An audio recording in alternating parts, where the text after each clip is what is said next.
Is about to begin. Presented by Front Yard Fantasy. I'm your host, Simon.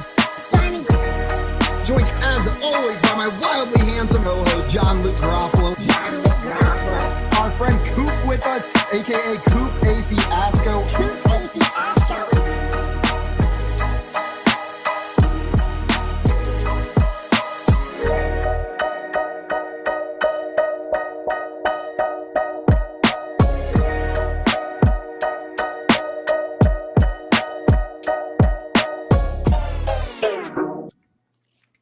What's up, everyone? Welcome to the Front Yard Fantasy Morning Show here on Better Sports Network. I'm your host, Simon, joined as always by my co-host, John Luke Garofalo and Andrew Cooper, aka Coop A. Fiasco. What's up, boys? Good morning. Ooh, a little sing-song morning. Finish the song. That's it. That's all I got. Oh, there's more. Oh, you want the whole thing? The good morning, love you, good morning. Wow. Beautiful. Just serenading Once, us first once thing in the morning. I totally caught Simon off guard with that tune while he was visiting my house many years ago. JL, either you got so much sleep last night or you got absolutely no sleep last night for you to be singing at 6 a.m. right now, just going for it, like ready to go. Like either you got your full 9 hours, like overslept, or you're operating on 30 minutes of sleep and you're in here just like deliriously singing. You've been singing for hours. You got to remember that it's 7 a.m. where we live over in civilization.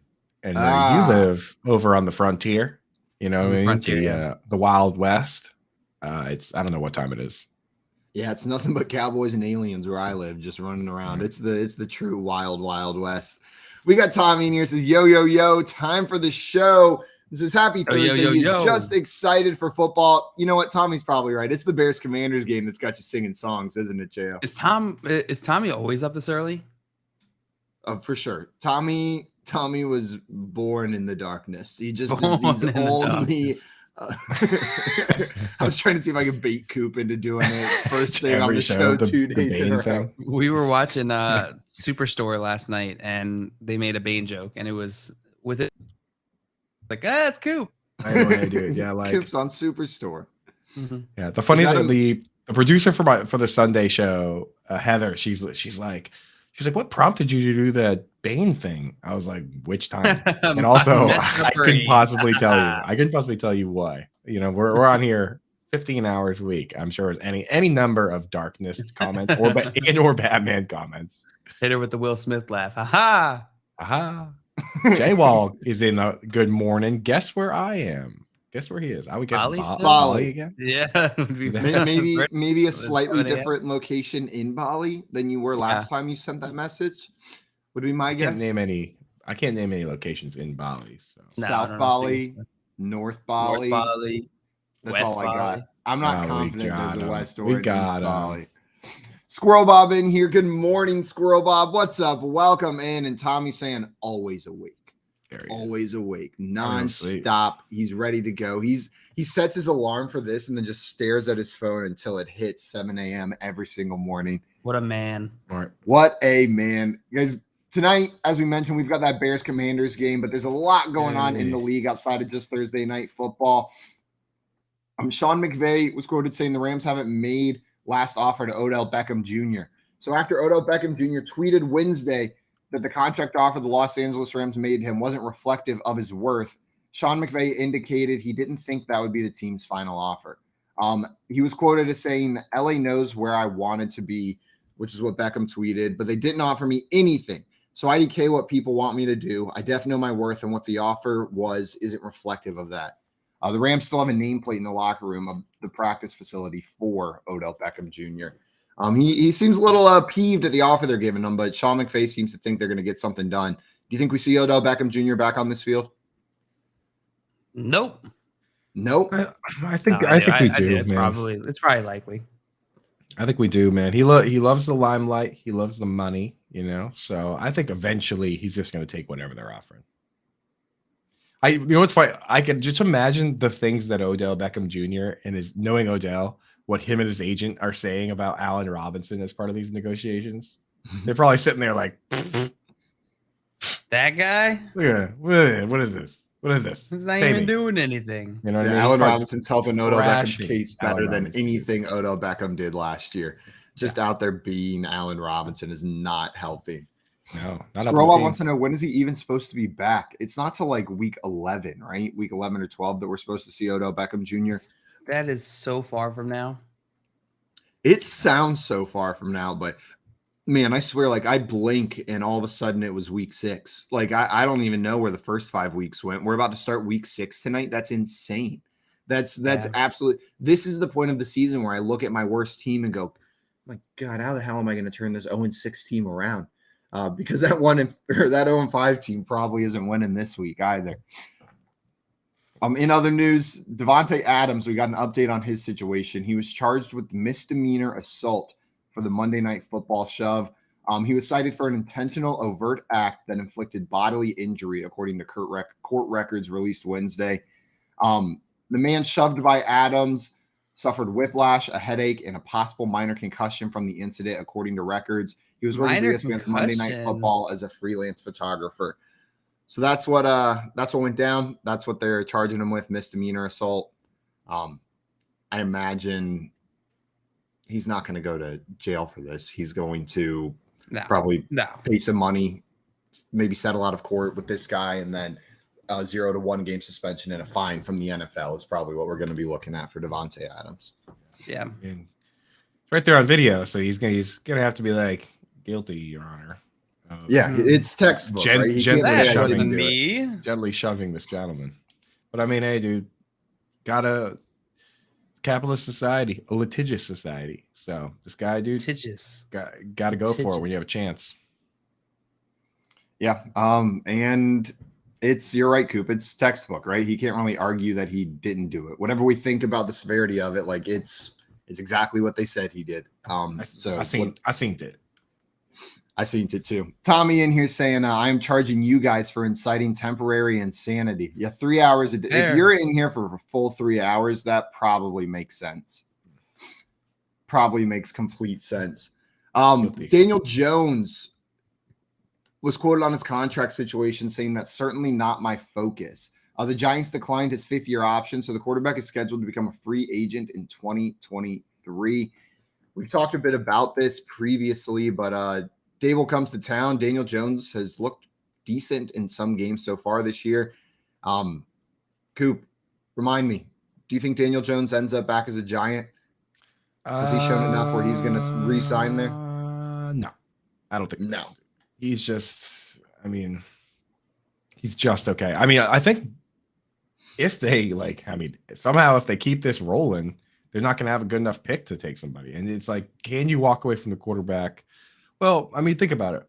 Jimmy G took the team to the NFC Championship. They were 3 points away from going to the Super Bowl, and the team basically threw him under the bus. So it's not crazy to see that potentially happening. But I don't know. You know, the team comes in. This guy struggled. They don't pick up his 5th-year option, and they want to build their own thing. You know what I mean? So I really I see them moving on, going to get their own guy.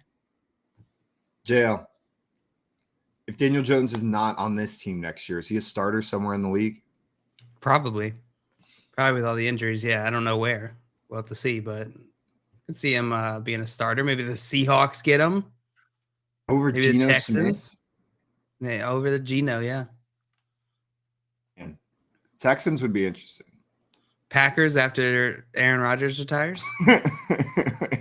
Oh man, can you imagine Packers fans going from Brett Favre to Aaron Rodgers to Danny Jones? That would be like real shock for those fans. They would not know how to handle that.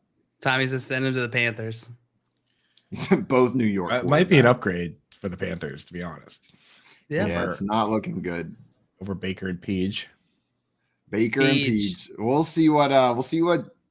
Who took over as coach there? Was it Steve Wilkes that took over as the head coach in Carolina? We'll see what he can do. If Baker and Peach were a company, what kind of company would it be? This was inspired because the other day somebody on Reddit asked me about their tight ends, and they were like, "Who do I start? I have Hawk and Kittle." And my mind immediate was like, Hawk and Kittle sounds like it would be like a hipster restaurant, right? A bone broth brand. Yeah, Hawk and Kittle. And Kittle. What would Baker and Peach be? They make little individual like organic peanut butter and jelly Uncrustables like that you can buy at like farmers markets. Baker and Peach.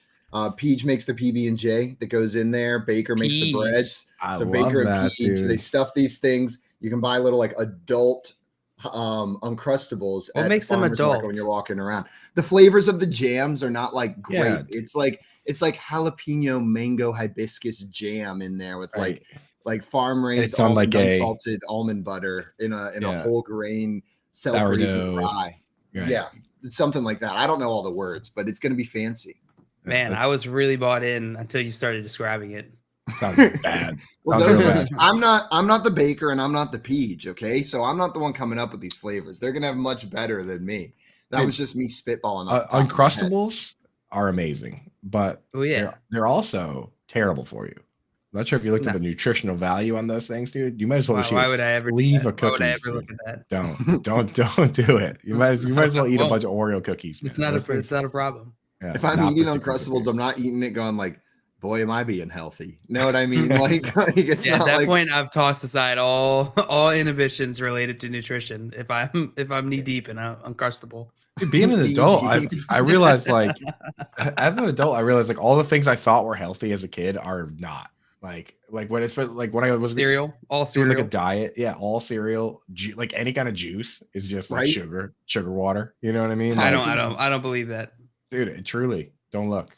That's like fruit in general in my mind as a kid was like the pinnacle of healthy eating, right? Like you couldn't eat anything healthier than a piece of fruit.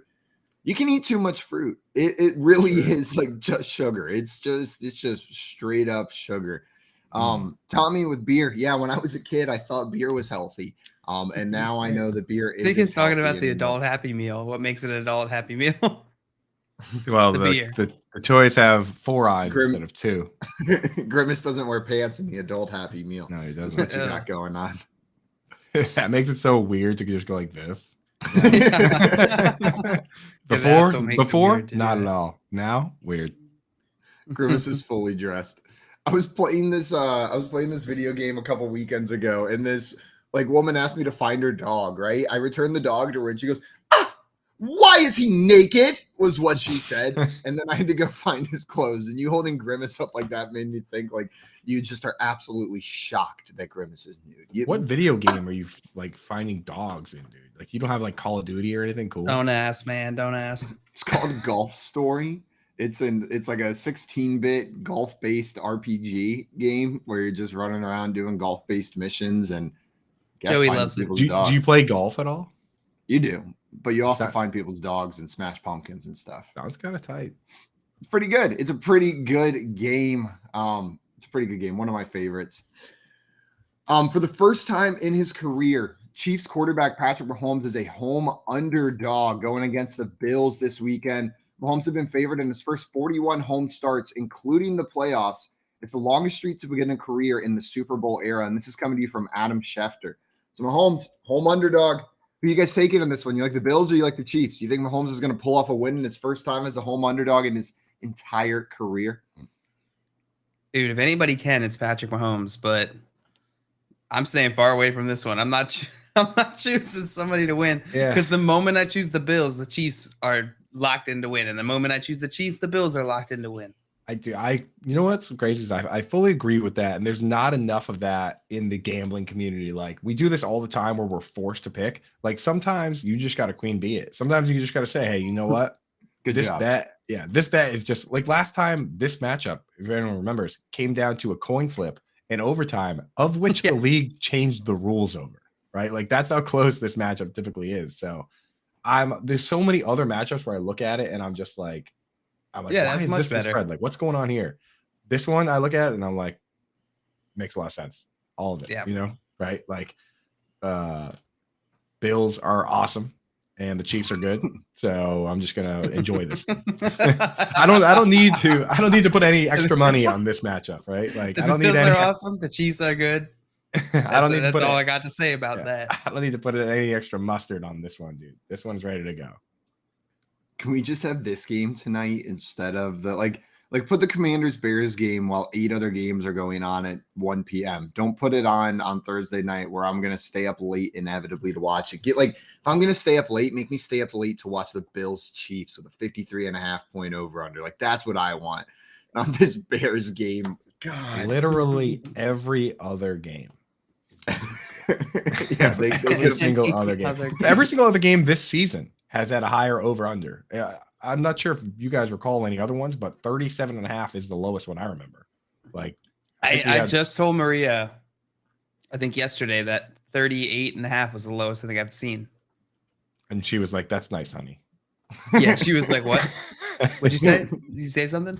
I do that all the time where I'm like, "Can you believe this?" And my girlfriend's like, "I don't know, dude. Like, I'm not involved with fantasy Twitter." You know? She has like one fantasy team where she doesn't set her lineup.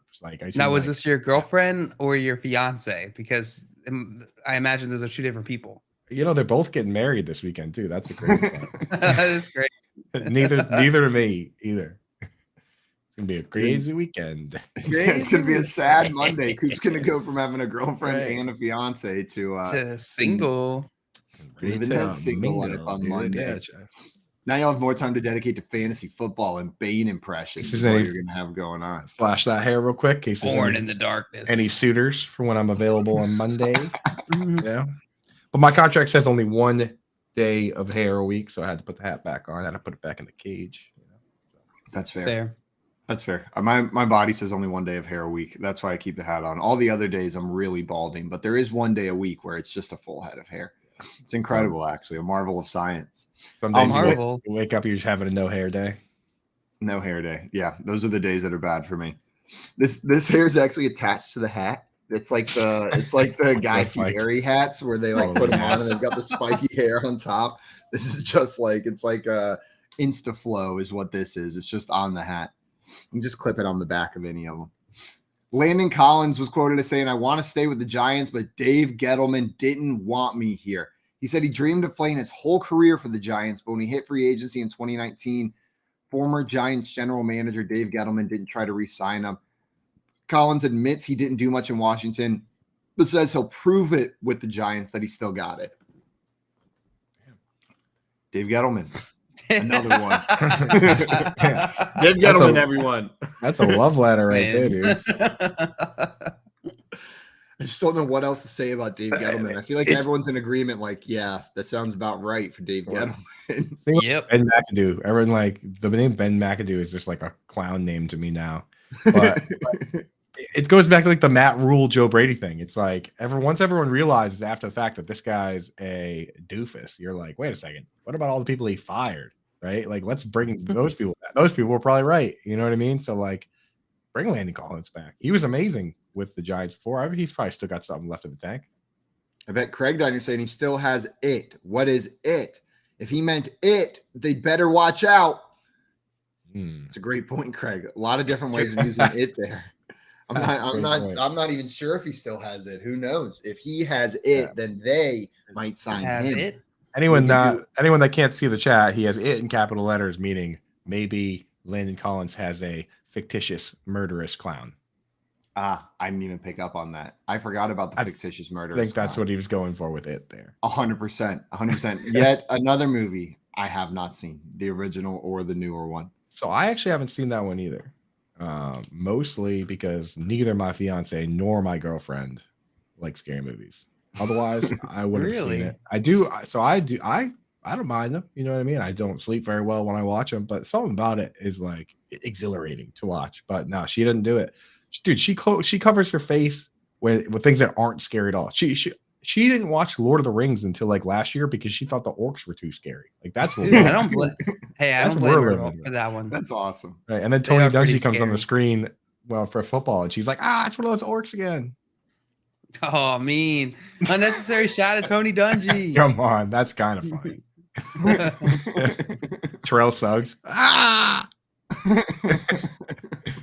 Brutal. I love scary movies, but you have to be in the right mindset to watch one though. But I love the ones that aren't in your face, jump out at you scary, but the ones where afterwards it kind of sticks with you for a little bit. Know what I mean? You're just left there feeling uncomfortable after the movie ends. Those Those are my favorite scary movies. Those are easily the worst ones. Because I am easily startled. Like I am the jump scariest person on planet Earth. But so the like just jump in your face scary ones that aren't like doesn't stick with you. It seems like just upsetting me randomly for no reason. But the ones that like dig a little deeper and make you question things. Those are my deeper. Those are the best ones. Dale, anything to add on, Dave Gettleman? Dave, we're talking about Gettleman. Thank you very much for your contribution. We have an injury update on Mac Jones. The Patriots quarterback reportedly has a decent chance to play against the Browns. After having to sit out the previous 2 games due to an ankle injury, Mac Jones appears to have a decent chance to play this week. If Jones is good to go, he will resume his starting position. If not, the Patriots will again turn to 4th-round draft pick Bailey the Zap Master. Zappy. Here we come. Zapparoo. Zappy. Yeah, dude. Super megastar, Bailey Zappi. Undefeated in his starts. Never allowed a point on defense as a starting quarterback. Not much more to say. I was going to say, what other facts do you have for us? He led all quarterbacks in the FBS in passing, and the Patriots oddly also might be using the running back that led all of FBS in Pierre Strong this week with Damian Harris out. So I hope that that's not how the Patriots decided which players to pick in the draft this year. Did you say Pierre Garçon? Pierre Strong Jr., another running back they drafted this year. He also recorded the fastest time at the combine among the running backs. So we also drafted the wide receiver that had the fastest time at the combine. So seems like there is a theme here, and it's that Al Davis is picking these players from beyond the grave. Jail thinking that Pierre Garçon was like a born again rookie, like he just said, Pierre Garçon. Born again rookie Pierre Garçon. Pierre Garçon didn't even we're talking about FBS versus the top tier. Pierre Garçon didn't even play at that level. Pierre Garçon was a Division III player. Went to Mount Union. I did not know that. He's so old. Now you know, dude. Now you know. I feel like that's one of those names. Like you've said that, I have no reason to know that, but that name is wildly familiar. Do they win national championships Mount Union D3 all the time? For D3, Mount Union, it was like a Met wagon. They were like a football factory. They also had they had a couple guys because very few guys from D3 come to the league, but they also had a name you probably remember. Cecil Shorts went to. I know Cecil Shorts. Yeah, he went to. I Mount love Union. that name. Yeah, but if you take the last 15 years, right, and you take all the players drafted in the 5th round or later, all the wide receivers drafted in the 5th round or later, Pierre Garçon is second in fantasy points scored on that list. That's wild. Pierre Garçon was a hog. Total hog. Absolute hog. God, Tommy said Pierre Garçon sounds like designer sunglasses. They do. He does. They'd be dope ones Honey, too. Can you grab my Garçons? They're on the counter. My Pierre Garçons.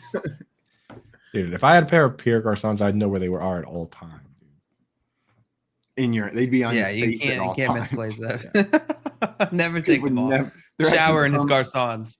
Yeah. They're permanent sunglasses. They're unremovable. Your Daniel Joneses are the ones you just keep in the car. They get crunched up in your pocket, and you're just whatever. Daniel Jones. They're like the colored plastic ones that they give you at a sports giveaway that says Spectrum Internet on the side. You know what I mean? Whatever college event you're at, the school color of that college, Spectrum Internet's going to be there with sunglasses with the color of your school plus their logo on the side, and that's what the Daniel Jones. That's what Daniel Jones is. Yeah, you lean over the urinal and they fall off. They were hanging here and they fall in the urinal and you just flush it and leave them. Those are the Daniel Joneses. Flush it. You ever drop something you needed into a toilet full of toilet stuff? A bad toilet stuff? A bad bowl. I'm not talking water because that's gross enough to drop something in there, but something you needed into a bad bowl. You ever done that? I've definitely dropped a pair of Daniel Joneses, but they were nice enough to retrieve. And then you put them immediately back on your face. Yeah. Oh yeah. Did you wash and put them back on, or are they done? No, they were retrieved and washed. I mean, they're made of metal, so it's not the end of the world. I've never dropped anything in there. I dropped my phone in a full bowl one time. Which full of what? I was warming up the shower ahead of time. Like I was warming up and was sitting down doing my business before the shower got up. Number 2, you know number 1. Number 2, JL. It was a double combo. It was a combo move. Okay. And my move when I'm in the shower your current phone? is on top of my toilet. No, this is in college. On top of my toilet, I would put my shirt. Then I would put my phone in my shirt, wrap it around so that the moisture didn't get to it. But if I needed it while I was in the shower, I could reach over and grab it. Well, I'm about to get in the shower, and then I realize, oh, shoot, I need to grab something, but I have roommates. So I lift the shirt up. The phone is in there. I forget it's in there, and it drops straight in. Full panic. Just reach and grab, and I get a handful of everything that's in there as I sprint to the living room, like fully nude, hoping that none of my roommates are in the living room, holding like a shit-covered phone that I'm then trying to like figure out how to wash off without using water because I don't want to ruin it further. It was one of the worst moments of my life. That one hurt pretty bad. That was humiliating. Disgusting. It was absolutely humiliating. That story's bringing me great pain and anguish. Please. I got a new phone shortly after. That phone didn't survive that fall into the toilet. It was not the same phone ever again. It couldn't look me in the eyes after that. Yeah, we had to blame it. We had to separate ways. Maybe that one was too far. Tommy Anderson, gross. Simon, too much. Please stop. Seriously, let's move on. Before we move on, Maria said, did you almost drop your AirPods, or was that me? That was me. I did forget about that moment, but an AirPod did fall out of my ear while I was doing something. I was in the bathroom doing something, and I don't remember why I had my AirPods in, but I did. And it bounced off of one side of the toilet seat, bounced off the other side of the toilet seat, one more time on the toilet seat, and then doesn't land in the toilet. So lucky. Saved myself AirPods. Those puppies are done, bro. Dude. If I dropped an AirPod in the toilet, I would truly not know what to do with myself. Like that would be do you flush or do you pick? I'm not putting that back in my ear. Like that is I'm not putting poop water in my ear. That is not happening. Like and you can't get that thing clean. There's no way. Like I can't even get the earwax off of there that's been there for 3 years. No way I can get shit out of those little speaker holes. It's not happening. So Craig, I hope they clip this entire conversation. This is a commercial that they're going to be playing nonstop. I'm surprised Keith isn't begging for a break right now. Tommy is. Craig in here said, if a phone falling into the toilet is a worst moment of your life, you have had a good life. You know what, Craig? You're right. I have had a pretty good life, and I'm not going to talk about trauma on the radio. So as far as radio moments go, then that is one of the worst moments of my life. One, dude. Poop phone on your face. And ear poops in your ear. Absolutely. Speaking of quarterbacks that have been injured, we had a positive update. Tua Tagovailoa practiced on Wednesday in a limited capacity, so he's not going to play this weekend. It's already been confirmed. Teddy Bridgewater also confirmed still out this week. So we are going to see Skylar Thompson back at quarterback for the Dolphins, but it's a good sign that Tua's back out there on the field practicing this Wednesday. Looks like he'll be available potentially for week 7. So they can get Tua back maybe sooner than they thought. And it seems like signs pointing up for Tua, which I know people were scared for that dude after that second concussion, or what was viewed as a second concussion, right? Yes. Hopefully we'll see him back. Did we ever get confirmation on whether the first one was a concussion? Or is it just too late to tell? The first one, he couldn't even walk. Right. I know, but I'm just wondering if but they let him back in the game, right? Like they said it wasn't. We all think we saw it, right? I'm just wondering if they ever did confirm whether it was or not. But I guess not, because once the second one happens, it's not like you'd be like, "Yep, there's the first one. Oh, there's the second one." Yeah, I'm pretty sure it was. The thing is, the crazy thing is the Teddy Bridgewater one is the one where they're saying like that. None of it looks like concussion, but because the protocols got changed over the first one, and they want to be super cautious, and they don't want to be the team that does that twice. That's why Teddy's ruled out for this week. But Teddy's ruled out for like 6 months or something. Right. Of course, that would happen. It's overcompensating. Teddy, my sweet angel. Teddy. Pete Carroll was quoted yesterday saying Drew Lock is nipping at Geno Smith's heels. Carroll was trying to say Locke has kept Smith honest in practice while potentially also deflecting on endorsing Smith as the team's long-term answer beyond 2022. Carroll also said he has no doubt Smith can sustain his early success. You guys taking anything from this? Do you think there's a real chance we see Drew Lock take over for Geno Smith at quarterback this year? No. Not the way he's playing. I mean, they're probably just trying. That's like posturing for like trade value, probably. You know what I mean? Yeah, 100%. Yeah, I'm not taking anything from this. It seems a little silly for Pete Carroll to even use that language, right? Like that. No one believes you're Pete. Close. No, what are you gonna do? Switch out Geno Smith while he's playing lights out football for Drew Lock? Yeah, it'd be so dumb. Yeah, damn. Sounds like a winning move, right? Yeah. Yesterday, Dan Snyder claims he has dirt on NFL owners and Roger Goodell. He said they can't F with me, Snyder told an associate. The NFL is a mafia. Snyder recently told a close associate that he's gathered enough secrets to blow up several NFL owners, the league office, and even Commissioner Roger Goodell. Many owners and top league executives tell ESPN they would like to see Snyder removed as an owner. It would clean the slate for a storied team and a cherished fan base and reignite the pursuit for a desperately needed stadium. JL, people may not know this, but you grew up a Washington fan. You were a Washington fan, and I think you had enough of this franchise, right? Dan Snyder kind of was a big reason that pushed you away. I don't know about you, but I don't care if he takes people down with him. I just want to see him out of this league, not owning a team. If he's got dirt worthy of taking down other NFL owners and Roger Goodell, then cool, great. I still want you to get kicked out too. Like, this is like in politics where they're like, you know, whatever side it's on, dude, the Republicans or the Democrats, and they're like, oh, that person's a pedophile, but this person's a pedophile. It's like, yeah, okay, great. Like, let's get all the pedophiles out. Like, let's take them all, right? Anyone that's committing sexual assault, for protecting pedophiles. Let's get rid of all of those people, whatever side, right? So yeah, if he's got dirt, perfect. You know, bring everybody with you. Like, and it's funny because I'm listening to you read this headline, Simon, and I'm just thinking he's probably right. Like he's probably not wrong about anything he's saying. He probably does have dirt on other NFL coaches and Roger Goodell, because there probably is ample dirt out there on these guys. Yeah, they're for sure, freaking billionaires who own NFL teams. Of course, they have dirt. It's out in the open on like half of them, dude. Like, you know, like Bob Kraft. And like, dude, like Jimmy Haslam like robbed like millions of dollars from truckers, and you know, everyone's just like, well, business. And then they're like, now build me a stadium. You know, it's like, yeah, exactly, dude. Like all these dudes got some shady stuff going on. You know what I mean? Like, no question, dude. I like to imagine that that's the dirt Dan Snyder has. It's just the stuff that he's read on like articles that he thinks other people haven't seen yet. Like he doesn't have any real dirt. It's just TMZ reporting. Yeah, he comes out. He's like Stephen Ross tried to pay Brian Flores to lose games. We're like, we know, dude. Yeah, but Simon, you were absolutely correct. I was a Washington fan growing up, and I did have enough with this franchise between the name and the ownership. Just not a fan of it anymore.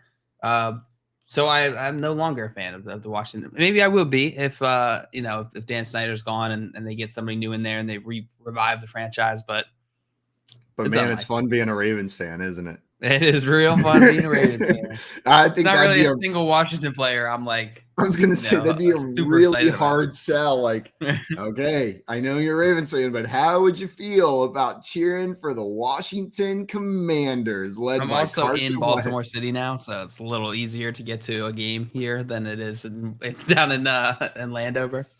Yeah, what are tickets like down there? By the way, I always like asking because like it's impossible to get tickets up here still. Like what's kind of the get in price there, JL? Obviously, every game's different, but like, if you were going to try and get in there to a game, could you get in there for under $100? At M&T, the Ravens game? Yeah. Under 100? Nah, you'd be in nosebleeds probably. It's like 150, probably.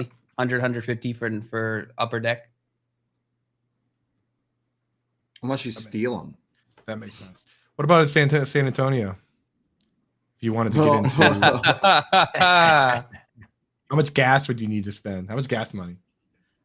It's like a 2.5 hour drive to Houston. So that's about as close as you're getting to a game, or you can drive 6 hours to Dallas. They say it's 4.5, but Waco slows you down every time. It's 6 hours. Stupid Waco. You can go to a Spurs game here, though. Spurs games aren't too bad. Like, you can get the upper deck Spurs tickets for like in the $20 to $30 range, and those games are a lot of fun. Last year, I watched them get beat by the backup team for the Pacers. They just came in with their entire starters resting and destroyed them. It was a really nice environment. Getting the game, cool who was your favorite player growing up? I'm guessing Washington player growing up. Probably Darryl Green, I think, was my favorite when I was a kid. Good player. Guys, coming up, we are going to talk some Thursday night football, some player props for tonight's game. They're all gross, every single one of them. We'll talk a little bit of DFS for tonight's game as well. Play some fantasy feud. And then we've got our friend Ethan Cadeau coming on the show a little bit later today as well. Right now, you're listening to the Front Yard Fantasy Morning Show here on Better Sports Network. Sports Talk, done better. Coop, we did have a question for you. Get Into Game wants to ask if you could create an all tight end team. Like, who would be your top tight ends? Like your favorite guys that you would put on your all tight end team? Or does he want me to do an all tight end team where I fill out all the positions? Because I could do that. That could work as well. Yeah, you want to do that? So a wide receiver 1, split end would be Kyle Pitts. Checks out. I knew you were going to say Kyle Pitts. Now on the other side, I would have Jimmy Graham. Okay. At the actual tight end slot, inline tight end, I'd have Rob Gronkowski. Okay. In the slot, I would have Tony Gonzalez, who under Chan Gailey for the Chiefs back in mid 2010s. He led the league in routes run from the slot. Now at quarterback, I would have Logan Thomas, a converted quarterback that now plays tight end. Right at running back, give me Jonnu Smith, a guy that has multiple rushing touchdowns. He could bring it up and down the field. At left tackle, give me Michael Pruitt, one of the premier blocking tight ends in the league. At right tackle, give me Nick Boyle. Are you done this all off the top of your head? Of course. At guard, we're gonna fill out the line with the best blocking tight ends that I can think of. So actually at center, give me a guy that's been a captain on a team because you need a strong, smart player at center. Give me Mercedes Lewis, a guy that's been in the league for a long time, one of the premier blockers. At guard, you're gonna want a little speed, a little heft. So I'll take a current guy, Albert Akwe-Bunam. I'll put him 6'6", 260. Put him at left guard. Have him do some swing routes. Have him run around. At right guard, I'll take give me Jason Witten. Just give me a big monster to throw in. Get him out of the booth. Throw down the run blocking.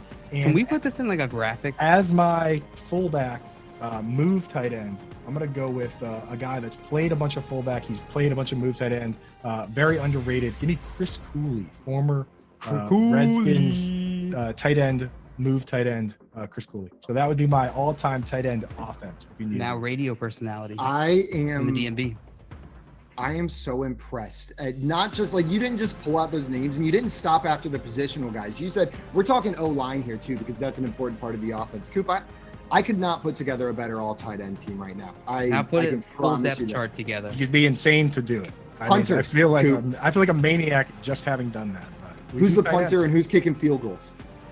Punter easily is going to be Algie Crumpler because right off the top of my head, I've ever heard. Kind of sounds like punter. Seems like he could boot the ball. Crumpler the punter. Crumpler punter. And then for kicker, we just want to have as many all-time greats on the roster. So give me Antonio Gates. Better Sports Network. It's Sports Talk done better.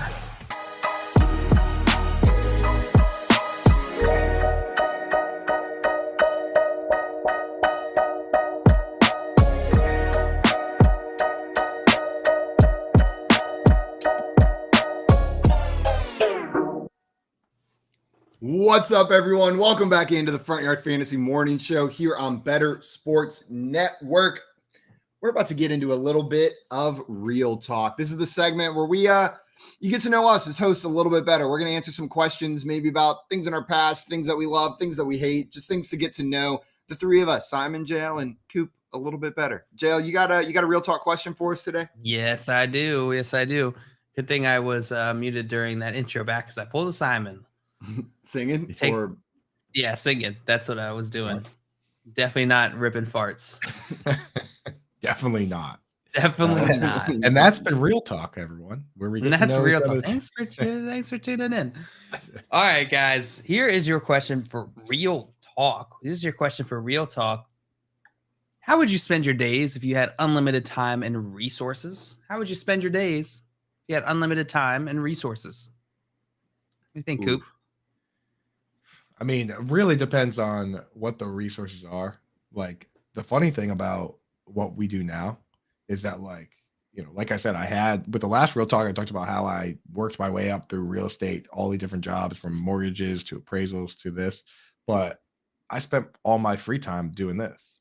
You know what I mean? And right now, I wake up at crack of dawn. Crack of dawn, talk ball. Last night, I was on with the lightning round show from 9:30 to 10:30 at night, talking ball. And when I log off that, I go on Reddit and just talk ball, dude. So I truly think that this is what I would be doing, but I'll try and think of something else while Simon says this. So I'll pick my second best one because it's kind of a cop out to say this, but I do truly love talking about football. I think that's a good caveat, Coop, because before you started, the exact thing I was thinking was like, well, like I left my full-time job with no money, no resources, and no time to try to do this, right? Like a couple years ago, like this was the dream to work on my own company in the fantasy football space, to get into this. I think maybe like take a step broader. Like I would love to have more time to focus on like other areas of content or entertainment. I used to do more stand-up comedy. Like that was a lot of fun. I still write jokes, but I haven't performed in forever. Like I would love to be able to dedicate more time to like honing that craft, right? Like I'm not very good. I've done it on stage like 4 or 5 times, but I would love to be able to spend time honing that craft. And then I think, man, if you've watched me grow up, I have always had hobbies. Which everybody has. Everyone watched me grow up. I'm a hobby dude. Like whether it was skateboarding or magic tricks or juggling, like there was always something I was obsessed with as a kid that like was going. And then as an adult, it's the same thing. I would have so many hobbies. Like I would spend the days playing board games, rock climbing, ice climbing, hang gliding, parachuting, like whatever it was. Like any hobbies that were limited by money or equipment would no longer be off limits to me. So we would have so much fun doing that. That's what I would do. I love that. Just these hobby-based activities that are off limits right now because of time and or money. Yeah. So I will say one thing that I do enjoy doing that's a hobby is, and it might sound kind of weird, but I love going to thrift stores. There's a couple great ones up this way, and finding shoes that I can fix up. Like I actually have some here next to me that I found at a thrift store. And I have the whole. I've got like I've got like the brushes. I've got the no, Macklemore sucks. I got like I can't believe that he won Artist of the Album of the Year over freaking Kendrick Lamar. Like, are you kidding me? But anyway, that was absurd. Yeah, so a while ago, right? That was a couple of years ago. Yeah, I do want to say I held that against Macklemore for too long. Like it wasn't his fault that he won over Kendrick Lamar, but I held it against him for years. Like, you asshole. Sorry, Coop, keep going. His fault for being super corny, though. There's no question about that. You're right. Yeah. So I got like the whole kit, the brushes, everything. So like, for instance, this pair of shoes I found and brought them back to life. Nice. Look at those cowboy boots. That is live. Skiddly-doo. Pair of I love Crockett a shoe full of little circles. Jordan Loop says something about say world peace, you assholes. No world peace. There's something about fixing it up yourself, dude, and seeing it go from like something that someone else threw away to, you know, these are like a pair of $800 shoes that I got for like $10. So are they really $800? The shoes brand new cost $800. Yeah, those are Crockett and Jones. You know, I was listening. I'm not kidding. Wait, you don't think I'm serious? Those are Crockett and Jones. Yeah, those are. And I've got a ton of Crockett and Jones, Allen Edmonds, all sorts of stuff, dude, that I got for, you know, like $5-10, dude. So Tommy said no way in the chat. Yeah, I need to brush up on my men's shoe brands because I don't know my men's shoe brands or my women's shoe brands for that matter. I just am lacking on my shoe brand knowledge. Jordan's comment in the chat saying "Say world peace, you assholes" reminds me of this podcast I was listening to yesterday, where they asked the question. It was like, if you could eliminate one crime from the world, but in order to do that, you have to commit said crime, what would it be? And that was the question. And you saw everyone in their head going like, seeing like, how far would they be willing to go to eliminate that crime forever? And everyone's panicking. And then this one guy speaks up. He goes, "I would." And everyone stops and looks at him. He goes, "What's it called when you lie in court?" And then all of a sudden, everyone's jaw just dropped. And they were like, perjury? He goes, I'm committing perjury, and then we can have 100% trust in our court systems going forward. He's like, nobody can ever perjure themselves ever again after I lie in court one time. That's Boom. smart. So smart, right? I would have never thought of that. Like he actually made something. It's like not even that bad a crime too. Like no. It's like, he lied. But it is bit. Though. Like, but you could commit like the lowest level of it, like lie about like. I mean, I've technically committed perjury the one time that yeah. I'll admit it's it. The statute of limitations on that one, Coop. I'll admit it. I was speeding. You perjuring? MF. Can you get a summons in the mail? I'll admit that I was speeding that one sucker. time. Yeah, they were right. I lied. I was actually speeding. So. But I mean, that's all you would have to do. And then nobody could lie moving forward, which, would put a lot of people in a hole. Because there's some, believe it or not, there are worse crimes than speeding out there. Maria's like, Coop, how dare you? Coop. For me, if I had to spend my days unlimited time and resources, I think I would be doing a bit of this. I think I definitely would not be waking up this early. That's for sure. That is for absolute sure. I'd be sleeping in every day. Not a doubt in my mind. Not a doubt in my mind. No, here's the solution, Jay. I would still be doing this show. We would just be move to a different time zone. You move like internationally. We hate time zones here. Smart. Then you don't have to wake up early, and you can still do this with us. Just live in like if I was in London, Europe or something. Yeah. Yeah. What London's 5 hours, 8 hours ahead? Something. What time is it in Australia? Australia, it's nighttime. It's just flip it upside down. 12:46 p.m. That's still if I could start the show at noon every day. Are you kidding me? I'm moving to London, baby. Jay, we're eating terrible food.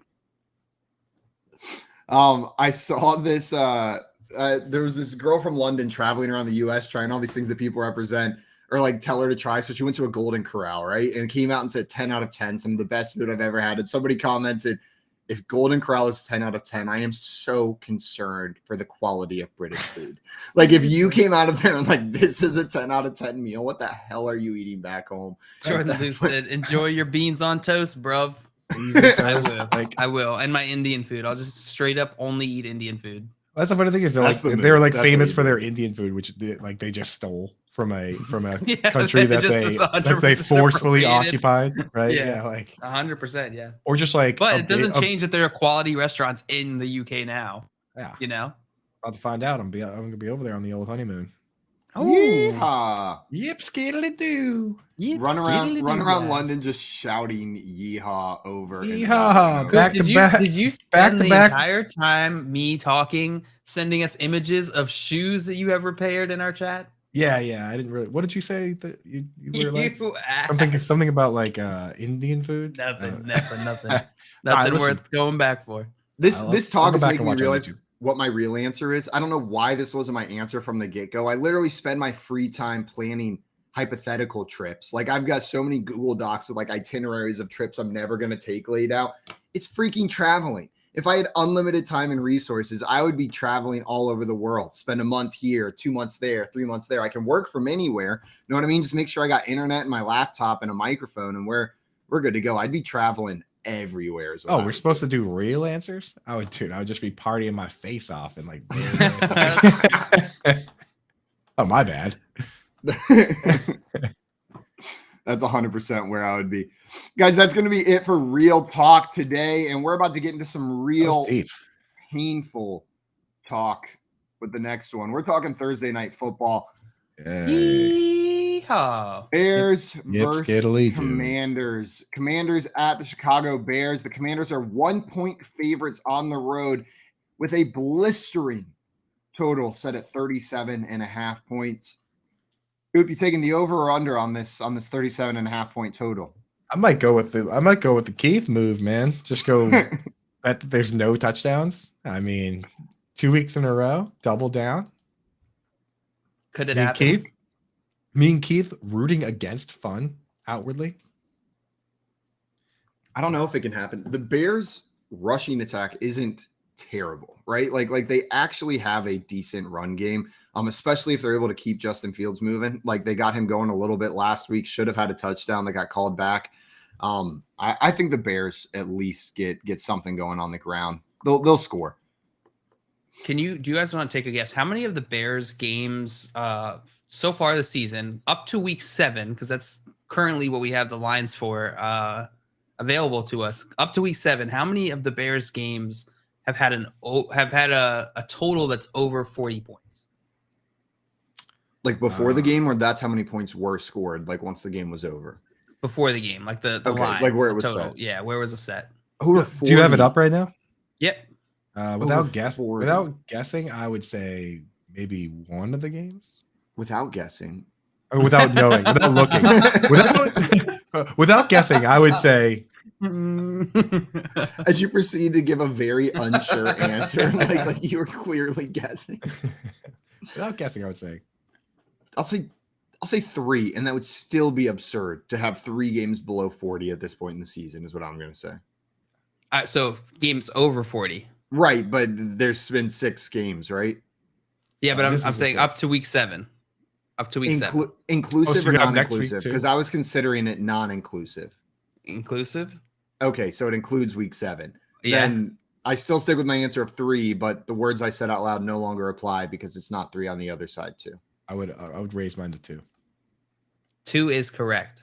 2 You games nerd. total of this entire I Green did that Bay all without in week guessing. 2, and in week 5 against the Vikings, it went up to 44. But So it was what was the really first just one? Can the team they're playing against score enough points to get them Yes. to 40? Is what I knew it's the like. Vikings. That the one Packers in week 2 Oh, was the at Packers. 42 was the line or the total.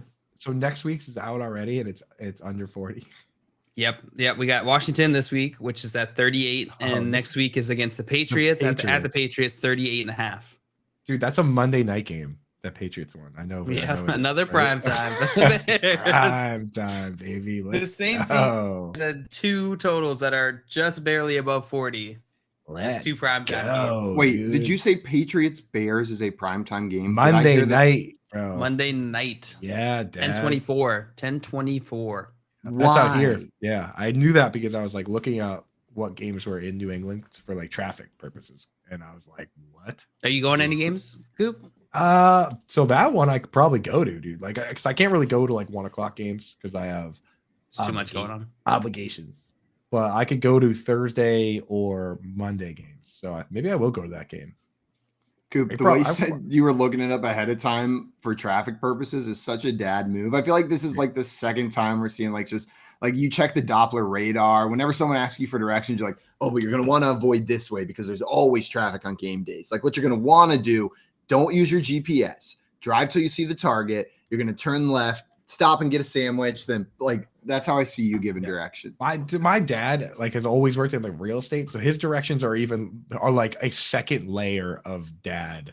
Like he's like, you drive by the CVS that used to be a Benny's, and before that it was I was just like, dude, I do not even know the history of this building.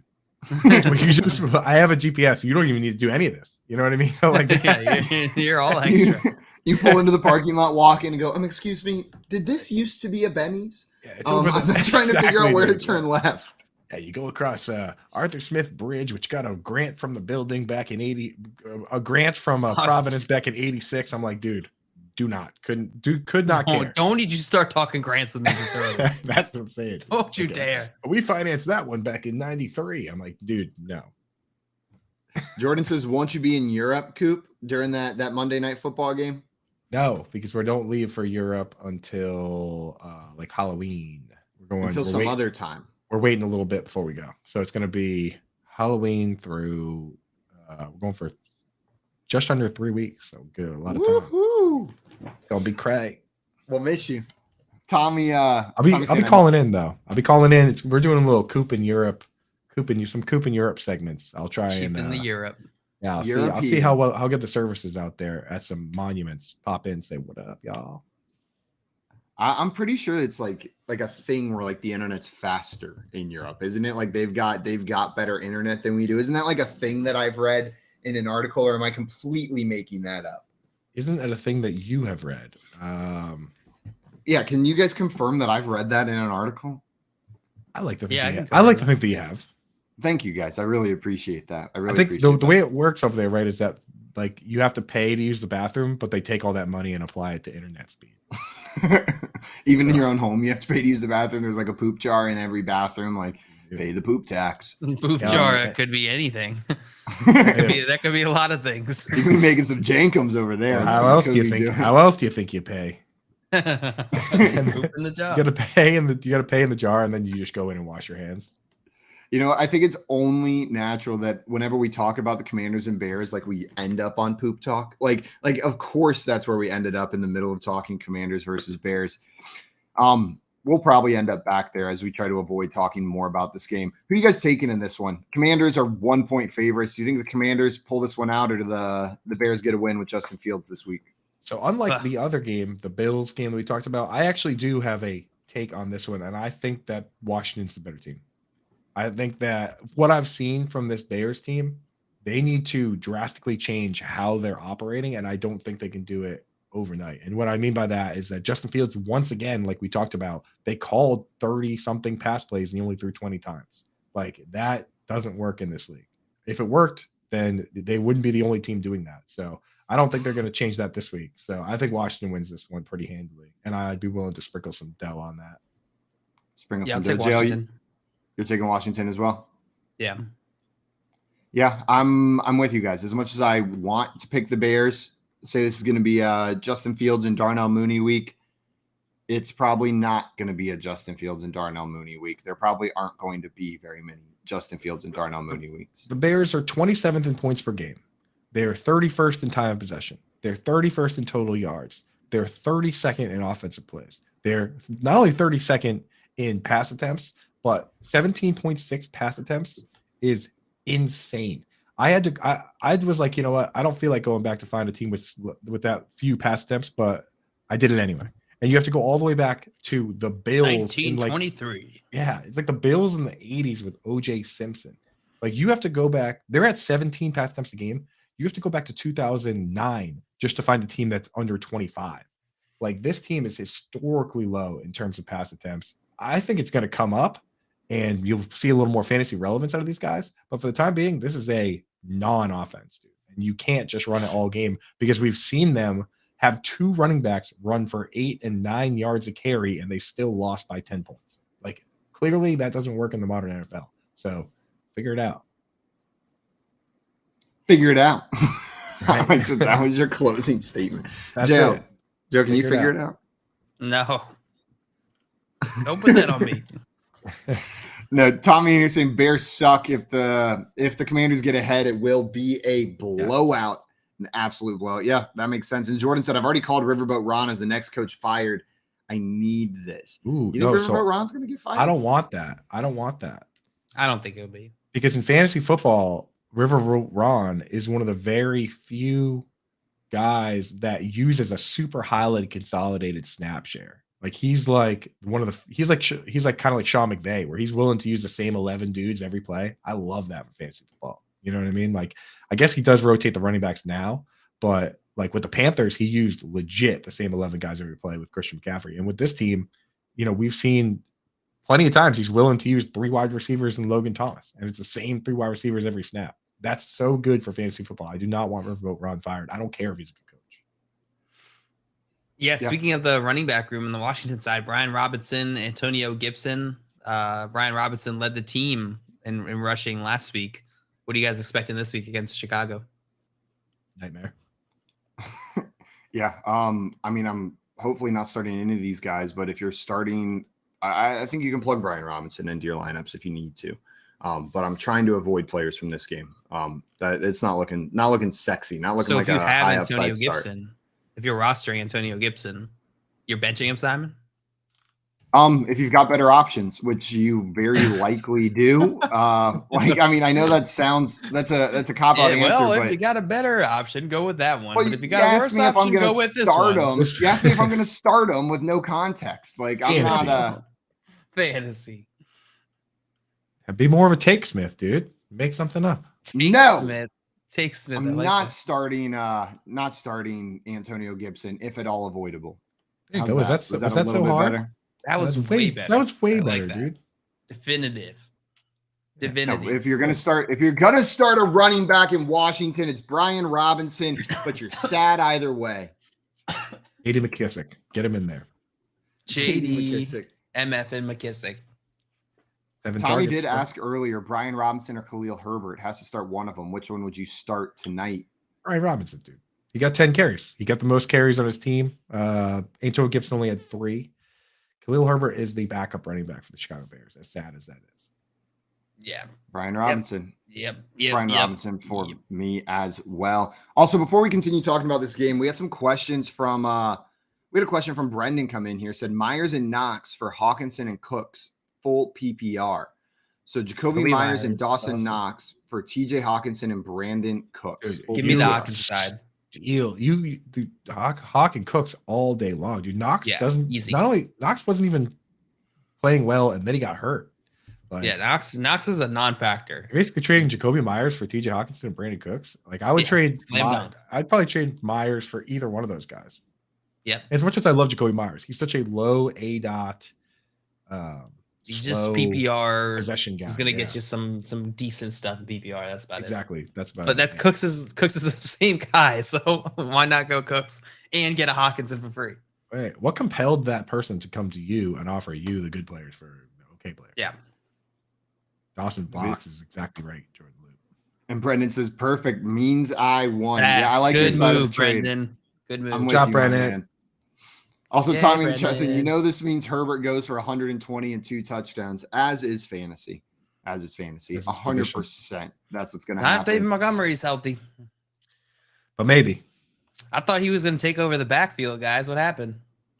Wah, wah, wah. That's what happened. No, it was always, whenever we were talking through it, it was like, this is an opportunity, right? We're seeing a path forward that we can write the narrative for Khalil Herbert to take over this backfield. Well, we wrote it, and the Bears said it's David Montgomery. You know what I mean? What I was worried about. You're gonna have.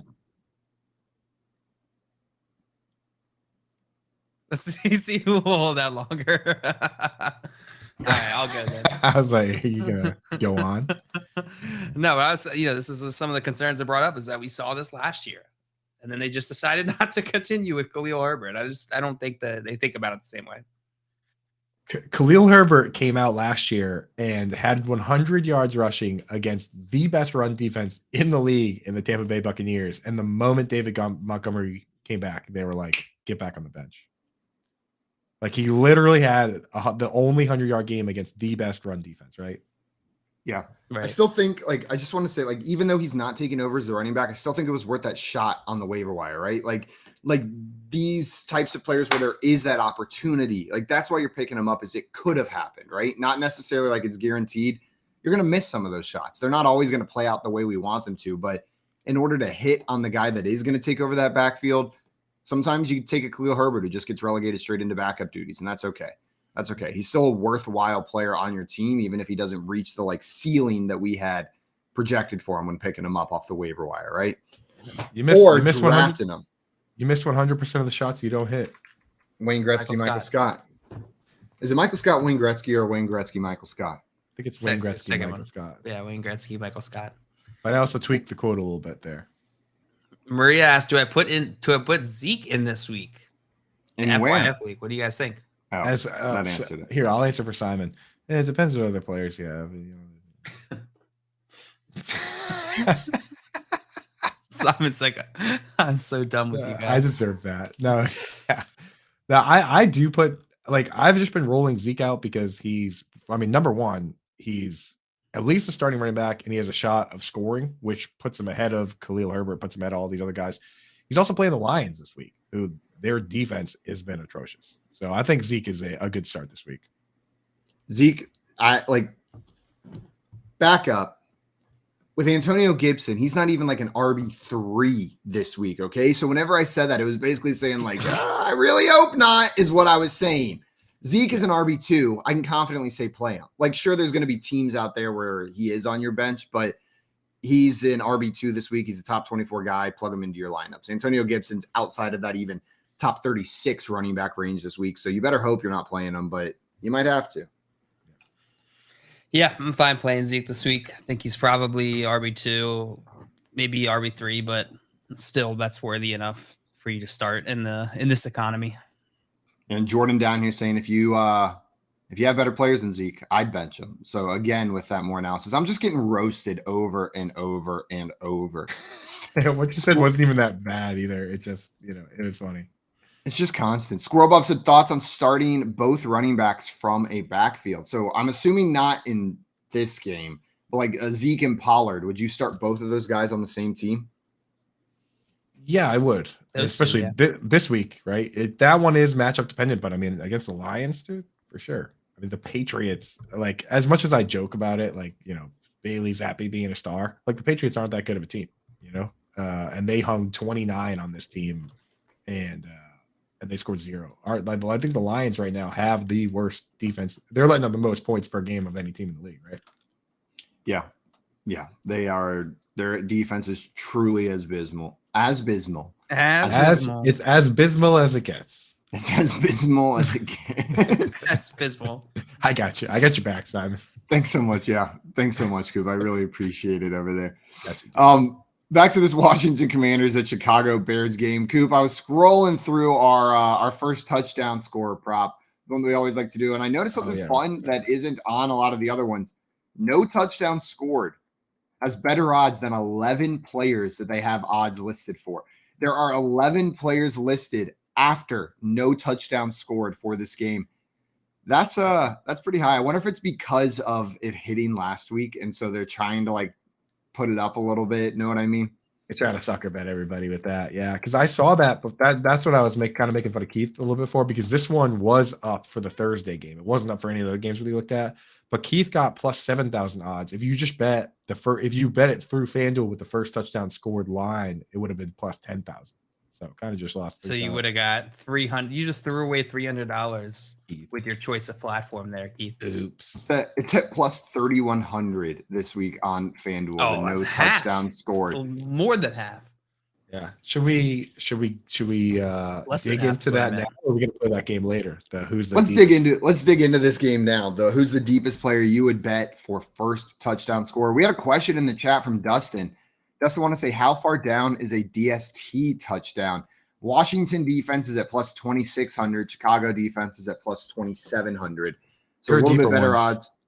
There were deeper ones. This is my personal rule for this game.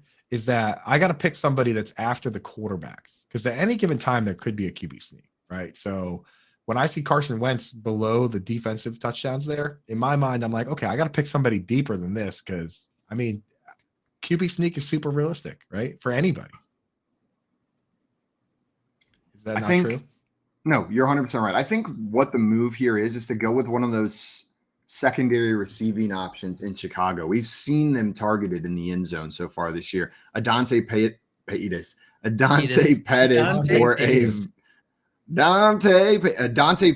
Velus Jones, I think, is where my money would go. We saw Velus Jones do it last week, right? He got in there. Maybe you say this is the start of something new. Velus Jones. I'll tell you where I would go here. I think I would go, the deepest one that I would consider is Ryan Griffin.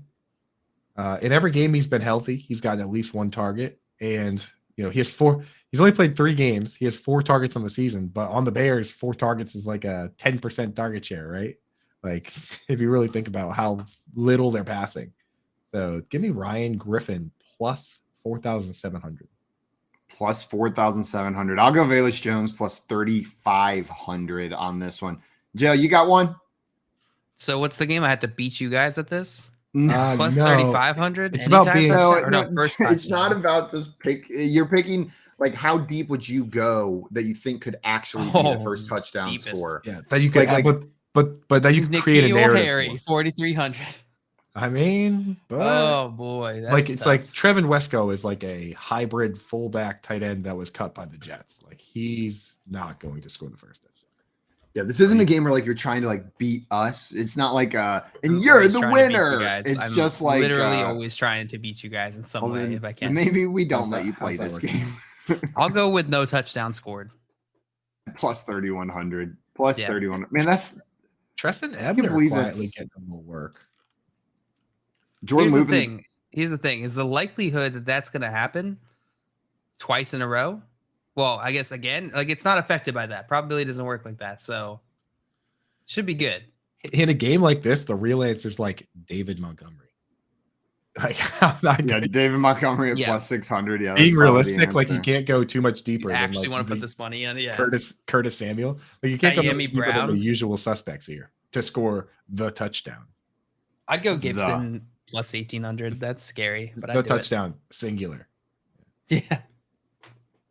Tommy calling for Cole Kmet. Cole Kmet at plus 1,700, the seventh most Cole likely. Kmet's a good one. And then Jordan going with Equinemius St. Brown, who's been just absolutely shocking this year, the level with which he's been involved in that offense. I thought he was just a dude they were adding. Know what I mean? Like just straight up depth. He's like every week I hear his name 4 or 5 times, it feels like, just over and over again on the TV. They're throwing him the ball. And every time he gets the ball, I'm like, that's not Darnell Mooney. That is not Darnell Mooney. That is someone else entirely. Different person. Hurts my feelings every time. Bigger person. Yeah. We got some questions here in the chat. Maria asking Singletary, Clyde Edwards-Helaire, Jonathan Taylor, Ezekiel Elliott. Those are the running backs in the league. So she was asking, should she put Zeke in? If you're only starting 2 running backs, the 2 I'm picking in this are Singletary and Jonathan Taylor. Yeah. The thing about Singletary is he kind of has been working the opposite of a normal running back where, like, when they're winning, he doesn't have good games when they're winning. Like last week, he did not have a good game. It's the games where it's like a shootout that he does well, where he gets like a bunch of targets, like versus the Dolphins game. He got like a ton of targets in that game. So this game being a shootout game, I'm with you. I think, JL, this is a Devin Singletary, play a bunch of pass snaps, get a bunch of targets type game here. Yeah. What do you think, Simon? Yeah, it's Singletary and Jonathan Taylor for me. Do we know Taylor's playing? If Taylor's out, who are you starting? If Taylor's out, remember when everyone made fun of me and was like, "Oh, it depends on who else you'd be starting." And then Coop was like, "I'm starting Zeke," and then comes in and goes, "Well, actually, based on the other players that you have on your team, I would not be starting." What we did is we got more information, and then we answered the question instead of just being like, "Yeah, it depends who you have." If you got better players, start them. No, I'm going Singletary and information is Singletary and Taylor on that one. If Taylor is not playing, it's Zeke over CEH. Sure, CEH has a nose for the end zone, but he's not even seeing full snaps. Zeke's the starter. You got to start Zeke over him. Yep. Implicit asking, just traded Pierce for Mike Williams and Gibson, but I got Herbert. Not a question. Pierce. It's just a statement. Mike Williams. Well, I'm assuming he probably wants us to comment on that trade while we think about it. Damian Pierce or Alec Pierce? Probably Damian Pierce, right? Probably Damian Pierce. If you're getting Mike Williams in return. Mike Williams and Gibson, but I got Herbert for Mike Williams, and I'm confused by that a little bit. So he's saying that part of the reason you did the deal is to stack Mike Williams with Justin. But he already has Herbert. He already has. I got Herbert. Okay. Yeah, Mike Williams and fair Gibson. deal. Yeah, I think Mike Williams for Damian Pierce is pretty. Assuming that you like when you do a trade like that, Damian Pierce wasn't your RB2. You know what I mean? Yeah. So I like that trade. Yeah, no, this trade makes sense. Damian Pierce for Mike Williams. That's a great return on Damian Pierce. Then you get Gibson on top of it.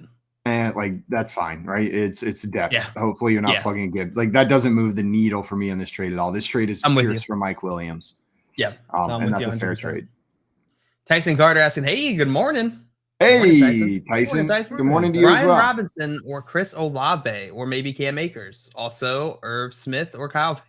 Well, let's focus on those running backs first. Let's do the running backs first. Brian Robinson or Chris Olave, the two running backs. That's not a running back. That's a flex. Hey, let's look at the flex first. Chris Olave. Yeah, it's Chris Olave for me as well. Brian Robinson's not a bad start. Oh, and then okay. And then there's the second question. If Kyle Pitts is playing, I'm starting Kyle Pitts. Smith. Otherwise, you just got to start Irv. So Kyle Pitts. This is a 12-team PPR, by the way. In that case, Kyle Pitts still is long. Here's the thing about some of these players, right?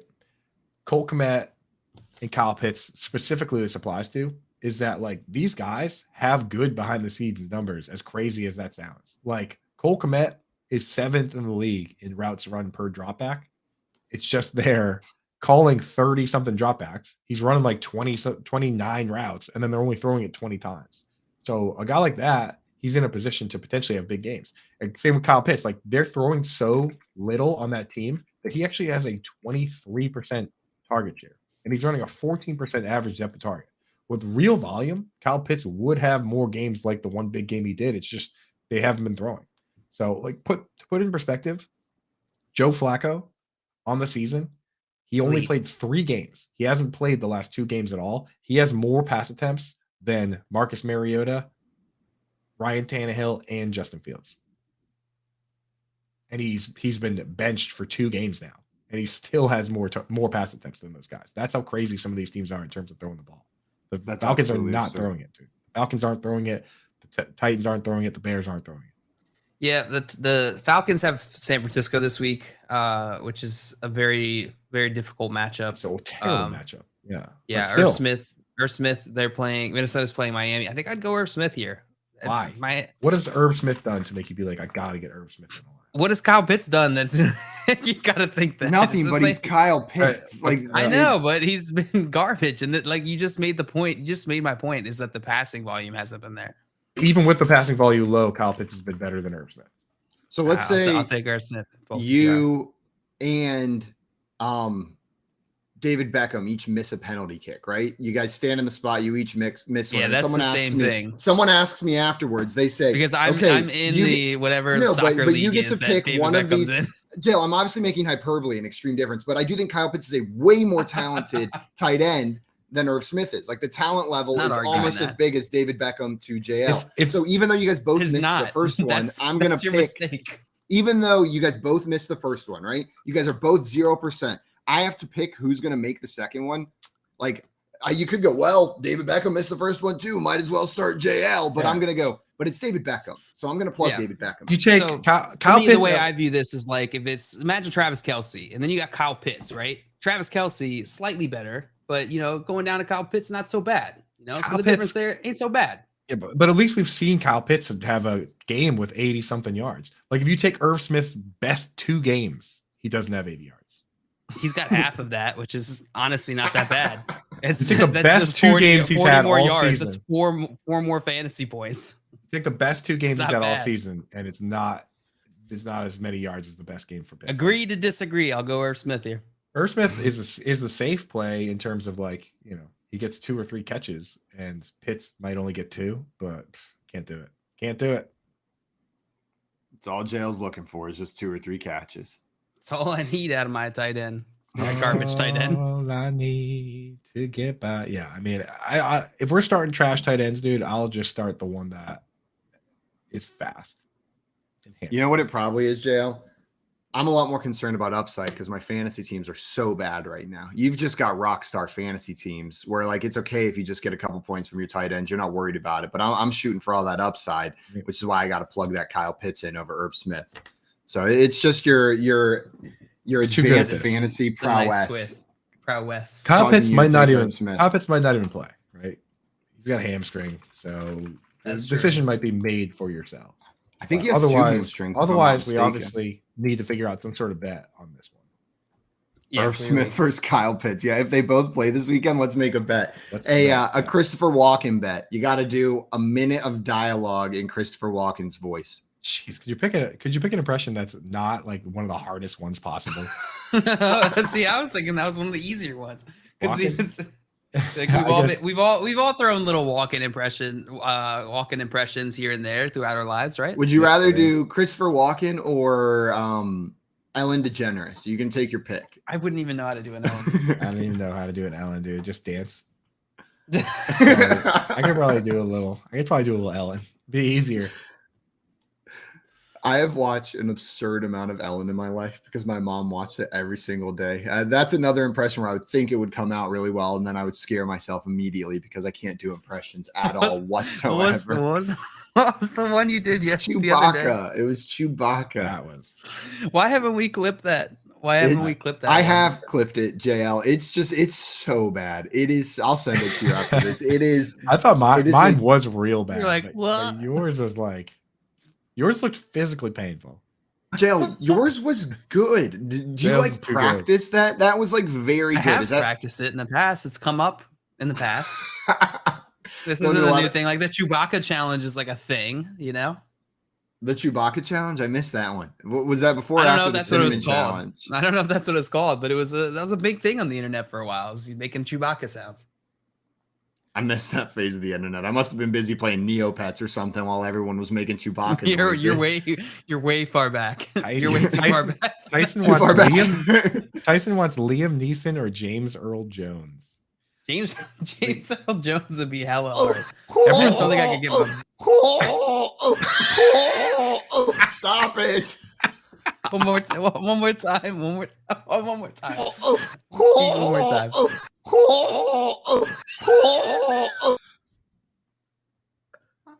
Spot on. Yes. That is textbook Chewbacca, that is textbook Chewbacca. Oh my goodness. Yeah, dude.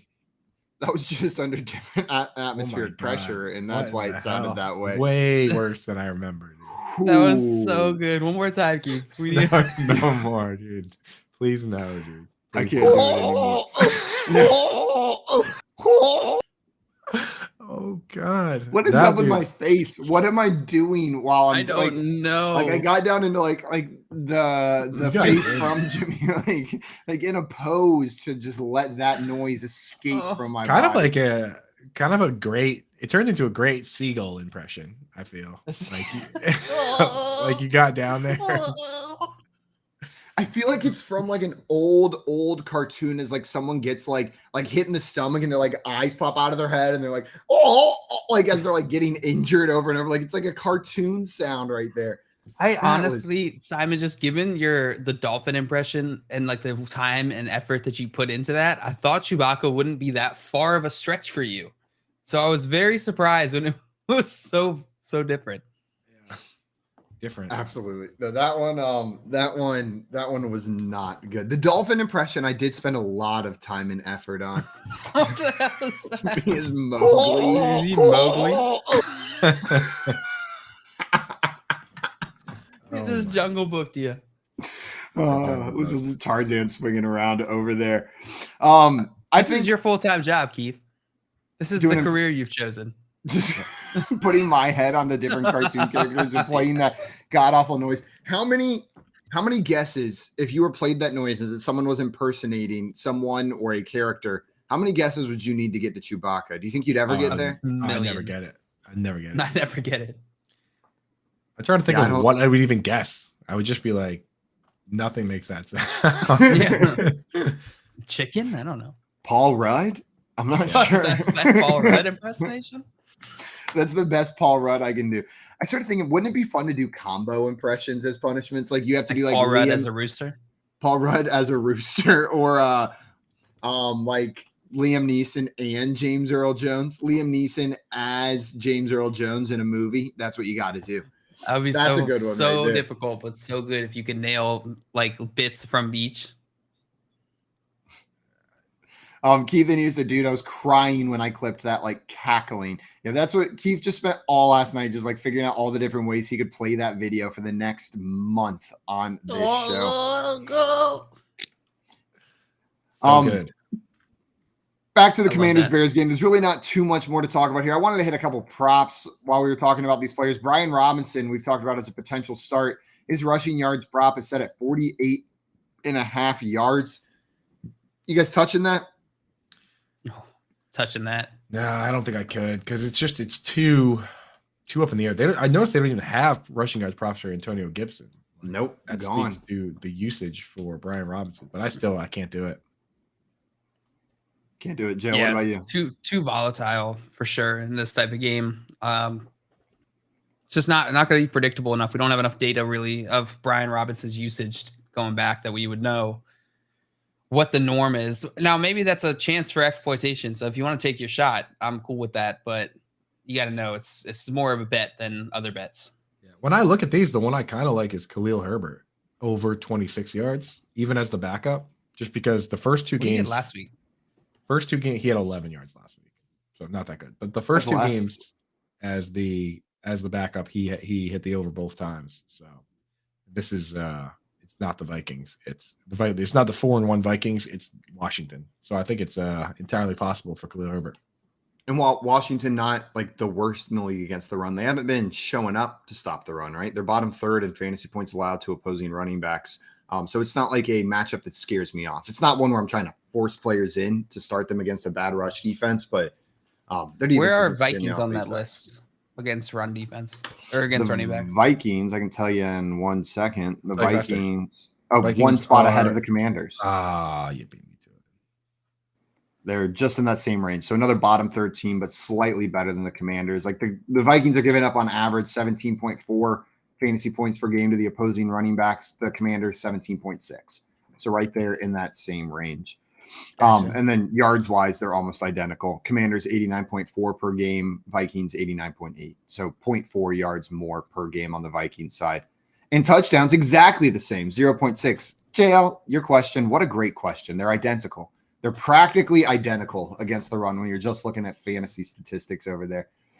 I don't mind your call on Khalil Herbert, but if we're being honest, I'm just probably not on any of these rushing yards props. Like I'm not touching them. If I were to touch one, it would be that Brian Robinson one. I'm like, he's the player I have the most confidence in. I don't think 48.5 yards is a ridiculous line for him, but mostly it's just hands off. On the receiving side, the player with the highest yardage total in their over-under is Terry McLaurin at 54.5 yards. You guys touching that one? For me, that's a hands off. That's an under for me. 54.5 yards for Terry McLaurin. I'm not taking the over on that. 54.5. It does seem high. That does seem pretty high. I like the Curtis Samuel one. I talked about this with John and Pemba on the Fantasy Alarm podcast that he's getting the targets. He's getting like 9-10 targets every game, and all it takes is to get 48 yards is to really break one when you're getting that many targets. Like if he breaks one play for like 25 or 30 yards, he's going to get there. So I do like the Curtis Samuel's one is the one I like best out of this whole group. And I will say the Cole Kmet one is kind of high. What's with the Cole Kmet? Yeah, why 29.5 for Cole Kmet, dude? Who's been doing kind of meh. That's pretty high. I mean, like that's in there with like the normal normal tight ends, and he hasn't really been a normal tight end. So for him, that's actually kind of high compared to what he's been doing. Taking the under? And I don't want to bet that one. I think Cole Kmet, he got 3 targets the game before, 4 targets the last game. I think it's like 50% target share right there. Too possible. Yeah, that's what I mean. For real though, it kind of is. So that one's too possible, but at least speaks to them believing that the team will have to throw more than they usually do, which is none. Yeah. Guys, coming up, we're going to talk a little bit of DFS as well as play a game that we're calling Fantasy Feud. We've played it once on here before. We're going to play it again. And then our friend Ethan Cadeau is joining the show a little bit later today as well. He's a Commanders writer and digital content producer at NBC Sports rather. There's another letter in there. You're listening to the Front Yard Fantasy Morning Show here on Better Sports Network. Corey, Nando, and friends, presented by Mayo Media on Better Sports Network. Offense is down this year, Nando. Yeah, it is. Offense is down this year. Definitely. Offense has been problematic this year. There's a lot of teams in the NFL that struggle offensively. Let me look it up right now. Geno Smith right now is QB6 on the season. I can buy that. I can buy that too. What's in the top 12 right now, Nando? Yeah. This is going to blow your mind. Josh Allen, Lamar Jackson, Jalen Hurts, QB4, Kyler Murray. QB5, Joe Burrow. Even with that being the top 5, okay, cool. I get it. Now here's where things get weird. QB6, Geno Smith. QB7, Carson Wentz. QB8, Jared Goff. Geno Smith, Carson Wentz, Jared Goff on QB6, 7, and 8. That's crazy. Those are undrafted dudes. Wentz throwing for a lot of yards. The Commanders can move the football, Nando. Yeah. The problem is they shoot themselves in the foot with penalties. Right. And that turnover is coming at some point. That Wentz interception, that Wentz fumble, you're going to get it at some point. Yesterday, they got it at the worst possible time. They're driving down, try to win the game. Bam, there goes the turnover. You know what I'm saying? Yeah. But outside of that, his yardage he might have threw for 375 yesterday. Yeah, you're right. QB9, Herbert. QB10, Mahomes and Herbert, Two of the first quarterbacks going off the board this year in drafts are QB 9 and 10. QB 11, Kirk Cousins. QB 12, Tom Brady. 13 is Daniel Jones. He's running. Yeah, Daniel Jones is athletic. He is athletic. That was one thing that Jones does have with this game. He's running through injury. Yeah. Well, he's trying to hold on to his job. Credit, man. Good for him. This offense has not been great, but bottom line. You know what I'm saying? Offense has not been great this season. QB 32, Mac Jones. He's a starter. Winston has missed time. Dak Prescott has missed time. You know what I'm saying? Right. So that could be no Trey Lance, right? Justin Fields is a starter. We didn't expect much from him. Baker Mayfield. Oh my God, he stinks. That's a starter. Matthew Stafford, a starter who stinks. Matt Ryan, a starter who stinks. Ryan Tannehill, a starter who stinks. Aaron Rodgers is QB 18. The reason why offense stinks is because quarterback play has declined. However you're invested in sports, from betting to fantasy, collectibles, and more, join our community on Better Sports Network.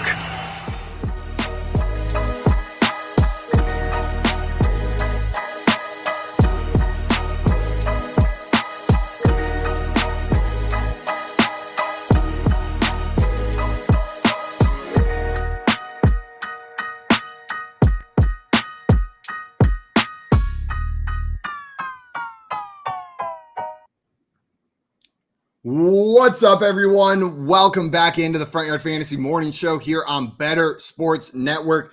Coop, during that break, I was taking a peek through our text messages, that text message chat. You're pretty talented at repairing those shoes. I was impressed, man. You made some old shoes look really nice. How do you get that shine on there, man?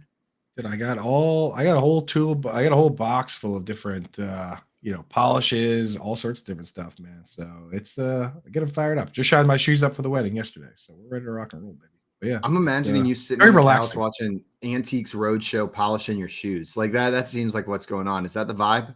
What's funny at my old apartment? So the thing is, with the shoe shine doesn't smell so bad, but the polish sometimes does. So at my old apartment, I would actually sit in the driveway with like a beer and just like a table and watch like Thursday night football and shine my shoes like outside. It was in the driveway. She got my girlfriend and be like, "Go outside with that stuff. It stinks." Oh, it's a ghost. Girlfriend doesn't like it. Does the fiance like it? Fiance has to like it, dude. That's why she's getting married. That was actually the deciding factor at the end of the day. I was like, "How's this smell?" And one of them was like, "Yeah." I was like, "You're the one." Wow. It was just like that's a deal breaker for you, is if they don't like the smell of shoe polish. Like you have to have grown up in a shoe polishing family. Sorry if I look distracted. I'm photoshopping Simon's face onto Chewbacca. Onto what? Onto Chewbacca. Onto Chewbacca. Yeah, that makes sense. That makes sense. That's a good use of your time right now, Coop. While you're doing that, we are about to get into a game that we're calling Fantasy Feud. It is a lot like the popular TV show Family Feud, except I am not Steve Harvey, and most of these questions are going to be NFL or fantasy football related. How it's going to work is I'm going to name a category, something like the top 6 quarterbacks in fantasy points through 5 weeks or something like that. You guys, one of you will buzz in by saying your name and tell me a player that you think is on that list. If that player is the first player on that list, you will have the opportunity to play or pass. If you play, you're going to try to guess all of the players that are in the list that I have asked you to name. Name all of them before you get 3 strikes. You're going to get the points for that round, 1 point for each answer that is up there. But if you get it wrong, your opponent will have an opportunity to steal by naming one that's left that you have not named. Now, in that opening round, if you name something besides the first one on the list, your opponent will have an opportunity to try to name the number one on that list, at which point they will go first. Or if there is no number one, like if they're not ranked, then there is no opportunity for your opponent to do that. You guys ready to get into this? Yep. I'm pumped. Yep. Who wants to go first? Oh, now nobody goes first. You guys are going to buzz in, so that works. Too bad. No matter which one of you said it, you were going to be disappointed. How do we buzz in? Buzz. You just say your name, and you only got to do it in that initial one. That was really cute. Do it again. Yeah. I want that to be my little text message notification for each of you. Is just like when I get a message, it goes JL or Q. JL. Q.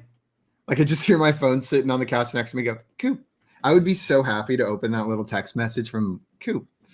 You know, it'd be a little one too. Here is your first one. The top 5 running backs with the most rushing attempts this season. Coop. Okay, Coop, who do you think is on this list? With the most rushing attempts, top 5. Give me Nick Chubb. Nick Chubb is on that list. He does not have the most, though. So, JL, you are going to get an opportunity to steal this one if you would like to so far. Snatch it away. Most rushing attempts. I'm going to go with Could you take it all away? I'm going to go with Saquon Barkley. Saquon Barkley is on the list, but is not the top answer. So you've got 2 of those on the list, Coop. You are going to get to play this, though. You've got 3 strikes to try to get the remaining 3 players that are on this list. If you get them all, you're going to get all 5 points for this. If not, Jail's going to have an opportunity to steal it. All right, let's do it. And a reminder, make sure you guys got those sections closed down there. The comments. Yeah. Some people are going to be guessing. And guys, play along in the chat. Throw your guesses in the chat for this. Now, again, this was the most attempts, the top 5 running backs with the most attempts so far this season. We've got 2 of them guessed already, Nick Chubb and Saquon Barkley. What's your next guess, Coop? So got to guess the guy that we've been talking about him all week as a guy that's played like every snap, and that's Josh Jacobs. Josh Jacobs is number 5 on this list, Coop. Nice job. Do I get to know? What is that? My God. Yeah, you can know where they are on the list. I can tell you. Okay. You've got Nick Chubb at number 2, Saquon Barkley at number 3, and Josh Jacobs at number 5. Okay. Damn,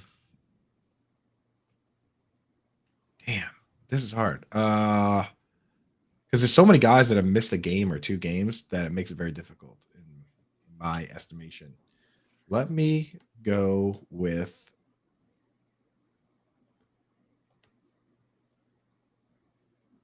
despite not being super efficient, I feel like Joe Mixon is getting a lot of carries. Is that your guess? Yes, it is. Joe Mixon is number 4, Coop. There is just 1 left. The number 1 option is the only one left. You've got all 3 strikes to try to get this. Okay. Number 1 option. If you take too long, I will preemptively bonk you, though. I don't want to be bonked. I do not want to be bonked. Is it Austin Eckler? It is not Austin Eckler. Austin Eckler is number 20. 61 carries. That is 1 strike. Yeah, he does catch more passes than he does run the football. Okay. Let's see. Let's get 2 bonks in here. Let's make it a little interesting, Coop. Could get a couple bonks in here. I really don't know this one. I really don't know. Is it Jeff Wilson? It is not Jeff Wilson. He is number 12 on this list, though. Tied for number 12 with, I was about to tell you another name, but that would be giving information. That would be great if you gave me more information. That is 2 bonks for Coop. What am I missing? 1 more bonk and JL's going to have an opportunity to steal. Oh, not JL.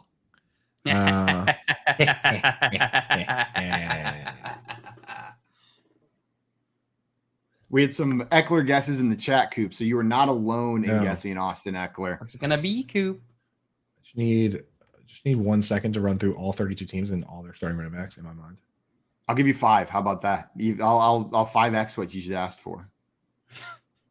5 whole seconds. 5x. Oh, is it Derrick Henry? It is Derrick Henry with 104 attempts. Coop pulling it out at the last second, getting all 5 of them for 5 points, Coop. You're going to start off with 5 points in this game.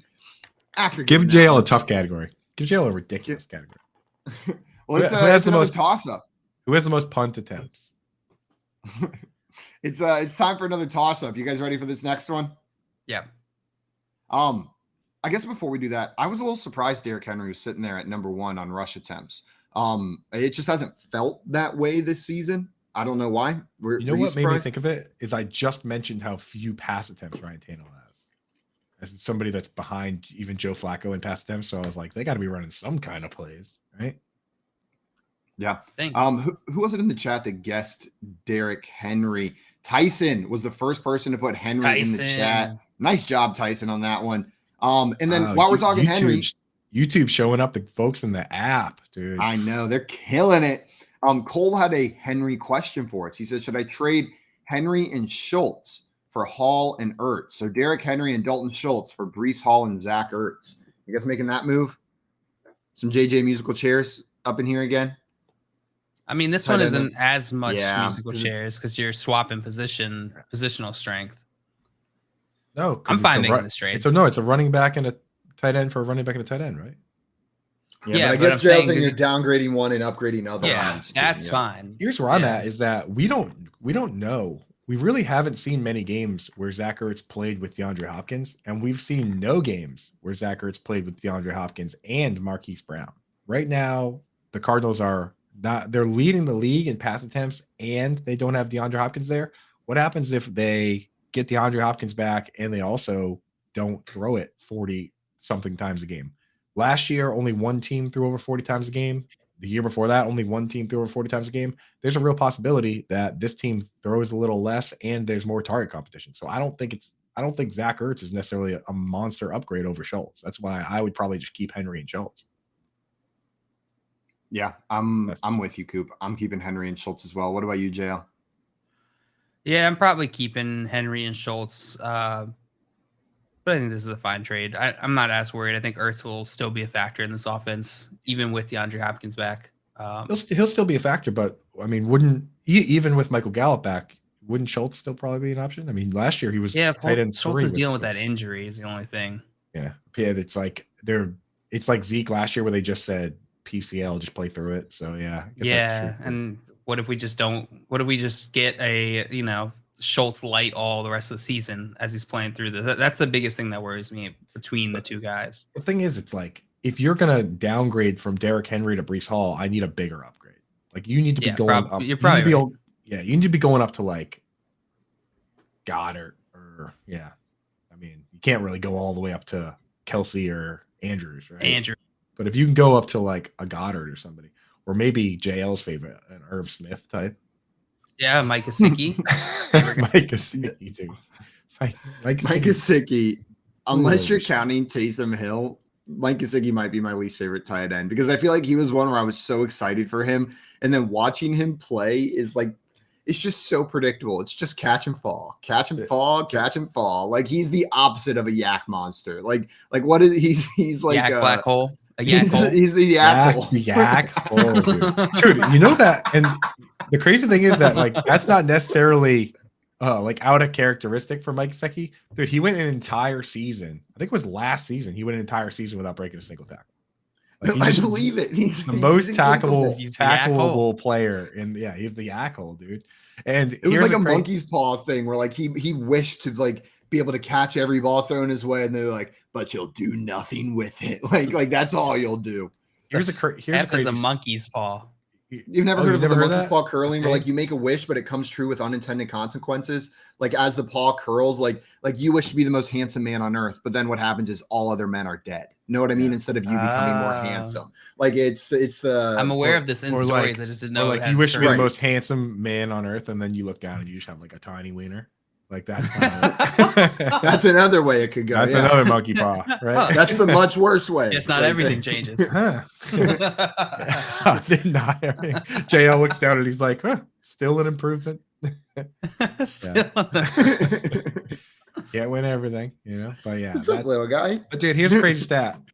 Pharaoh Brown, Pharaoh Brown through 3 games had a higher target share than Mike Gesicki and Albert Okwuegbunam, and the Texans cut him. He got cut by the Texans, basically playing better than Gesicki and Okwuegbunam.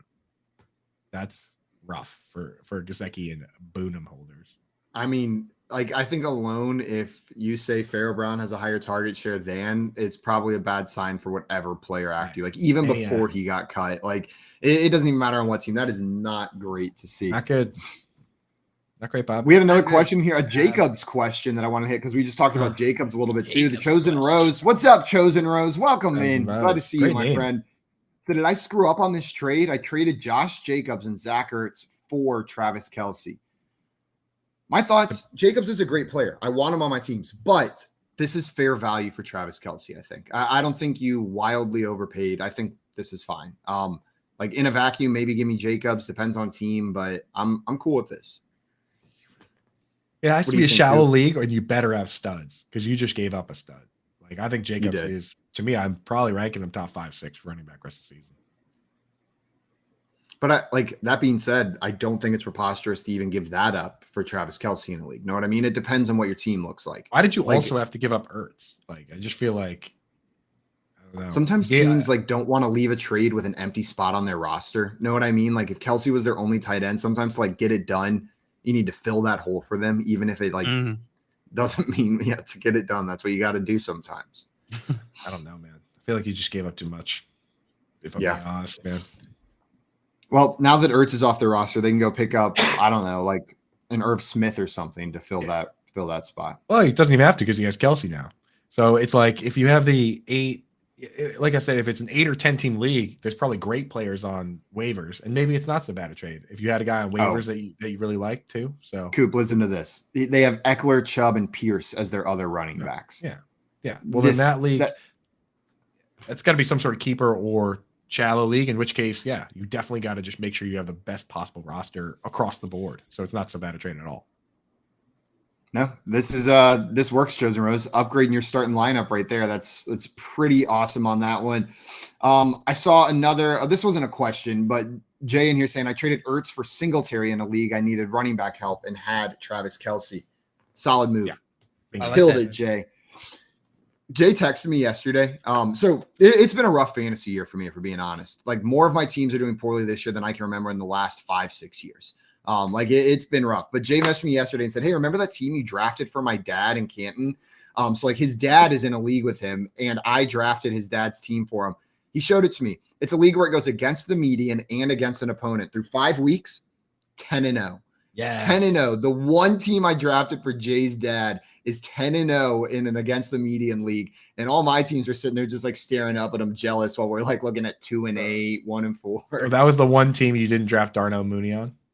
I don't think I drafted. Someone else got Darnell Mooney. God, I've got so much Darnell Mooney, just so more than I can do with it. Hey, you know what, dude? Honestly, the more I look at it, the Bears are operating at a completely unsustainable pace in terms of passing. There are going to be some Moondog games. I get him in some sort of lineup tonight, man. I know you're going to be rooting for him regardless of whether you have him in your lineups or not, but I think it could be a little Moondog game tonight. You know what, Coop? The Moondog. I'm putting Mooney in everywhere I've got him. We're going in. Let's play some Mooney tonight. Let's do it. And then the Moondog's going to be howling tonight. JL, how does a Moondog howl? Ow! There he is. See, in context, that could have. I'm not saying that is Chewbacca's noise, but that could have been. It sounds Chewbacca's a lot noise. more like Chewbacca's noise when Keith does the editing of the sound and puts them together. Oh yeah, while I was supposed to be answering questions about shining shoes, I was photoshopping your face onto Chewbacca, and then Keith was photoshopping Chewbacca into a picture with the whole gang. So that's what we've been. That's what we've been doing. I am sure, Coop, that's what happened. Is he took your picture that you put my face on, cut it out, put it into an image that Chewbacca already existed in, instead of just putting my face on a different picture with Chewbacca. I'm positive the way you said it is right. No, he is. Pull it up again. That's 100% the one that I just sent him in the chat. Look at the thing. It did look like it, but I don't think it's the same photo. It for sure is. It for sure is. Chewbacca's never in the front of those pictures. You're 100% right now. That you're right. You're right. Now I'm just a double jackass because I tried to make fun of you and I was even wrong. And I was like, no, there's no way. I'm just trying to find little ways to gain some footing in this one, right? Because I put a lot of effort into my picture with the rest of it. Took a lot of work. Tommy said Chewbacca getting hit in the nads. Yeah, that could be what's going on right there. That's a nut shot to Chewbacca right there. Just a swift That's what the kick. picture looks like too. Not that far off. Yeah. That is what that face could be meaning right there. Also, Jay, with an update, I did actually draft Mooney on that team, and his dad still has him on there. That is a 10-0 team with Darnell Mooney. With the Moondog. Drafted in probably a little bit too early of a round, if we're being honest. They should do a 30 for 30 about that team against all odds, like against adversity. They said it wasn't possible. He drafted Mooney in the 5th round, and look where he is now. Mooney, like an idiot. Darnell Like, Mooney. Is he a part of our show now? JL, is he in the intro? That's what that voice usually reminds me of. I don't know why that voice there reminded me of like a Hey Arnold character. You're like just Hey Darnell Arnold. Mooney. Hey Arnold. That show. Football head. I don't know if you've gone back and watched that as like an adult. Yeah. It is sad. I watch it Like, every day. It is like depressing. Like you watch it and you're like, What? it's just like a real like Arnold lives with his grandfather who's clearly losing his mind. Like no, like in a medical sense. Like and it like in like, but his room is unbelievably sick. He's depressed. He's taking care of his grandfather. Like there's a girl who's literally stalking him, like has a shrine dedicated to him in her bedroom. Like she's sad, he's sad, grandpa's sad. Like it's just like I feel like it's a look into like childhood depression is what that show is. Like it's like here's a show about this depressed child. Bro, go back and watch it. It's and those characters don't even have it the worst, dude. Eugene does. Like Eugene. Eugene's existence, man. It's rough. Gerald's a friend, right? Everything's good for Gerald. Gerald's the man. Gerald's living his best life, man.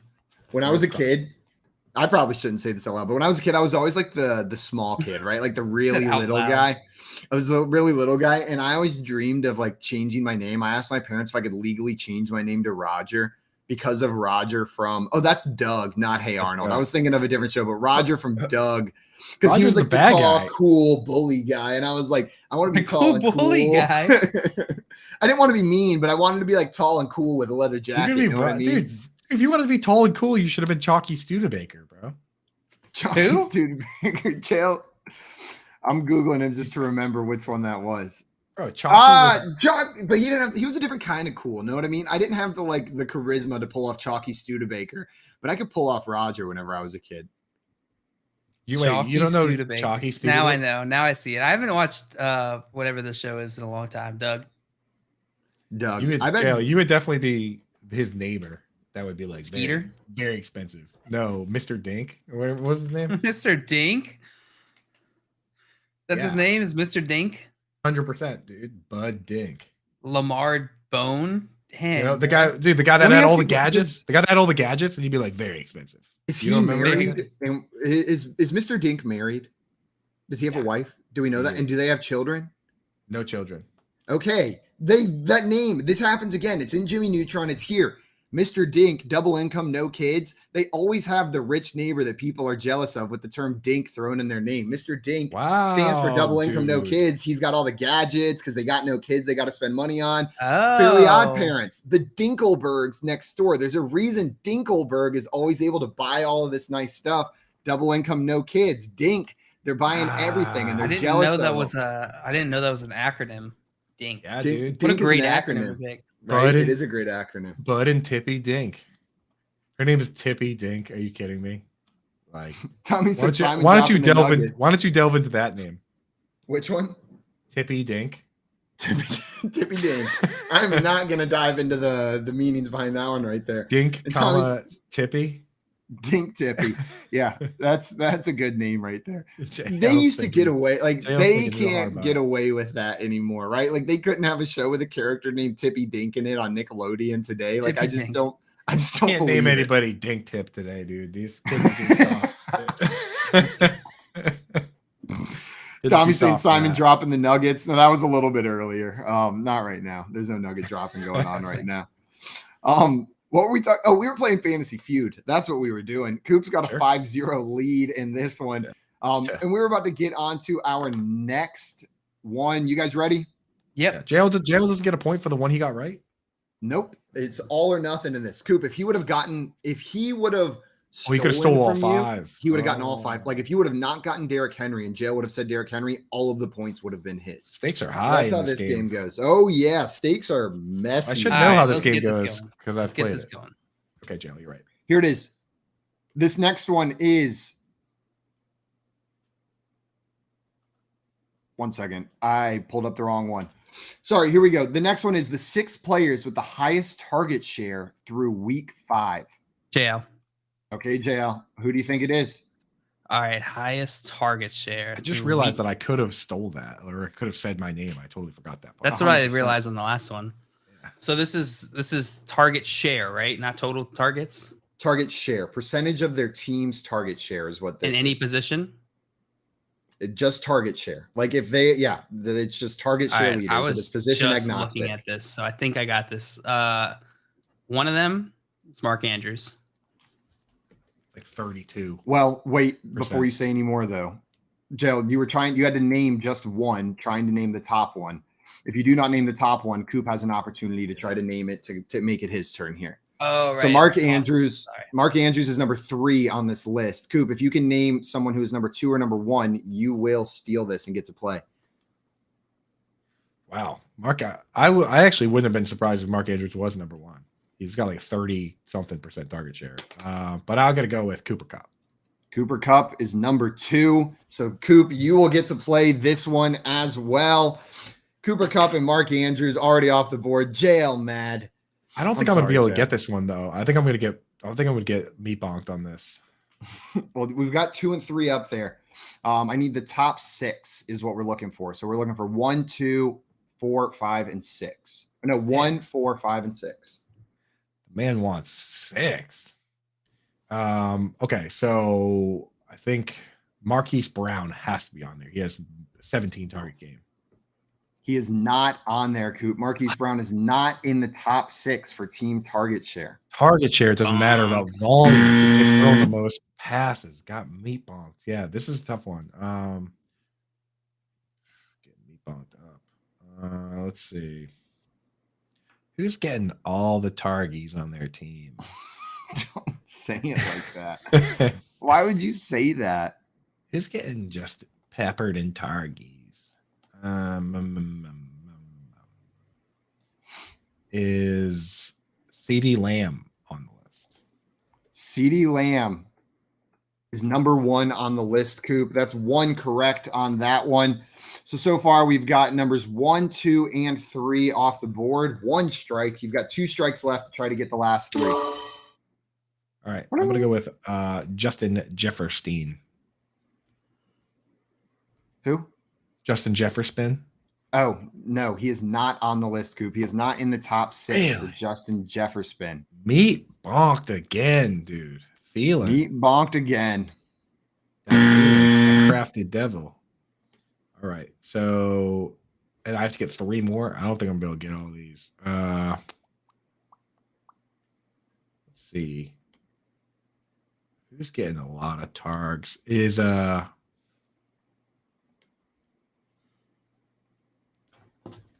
2 strikes. Yeah, I know. Oh, I know. I want to say that 2 of these guys are on the same team, but I feel like that would be crazy talk. Is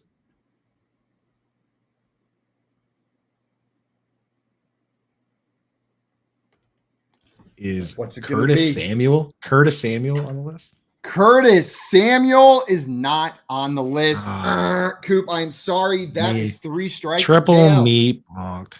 Jail, if you can name one of the last 3 players, numbers 4, 5, or 6, you will steal the points for this round. All right, let's go with Devontae Adams. Devontae Adams is number 6 on the list, JL. You have No. stolen the points. That's going to be 4 points your way for the 4 that were gotten. A 1-point disadvantage now, 5 to 4. He stole them. Dumb game. Any other guesses on the other 2? Yeah, I was gonna guess The ones you may not expect. They're not like the big name guys. So these are the Drake tricky London ones on the for list? sure. Drake London is on the list. Drake London is number 4. That was a in surprise terms when I of was looking target at it share. earlier. And the Coop, it's a guy who's led his team in targets the past 3 years. 3 years. Oh, dude, wait a second. We just This was a clue to another trivia we did, and I got that. It's Jacoby Myers. It's Jacoby Myers. Jacoby Myers is the other guy sitting there. Even though even though he missed the game, yeah, we're sitting there at number 5 for Jacoby Myers. so it only counts the games they played. Yeah, I probably would not got that without that hint.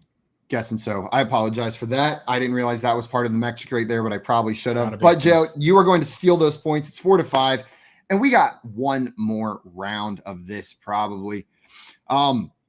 Here is your we got 2 more rounds right here.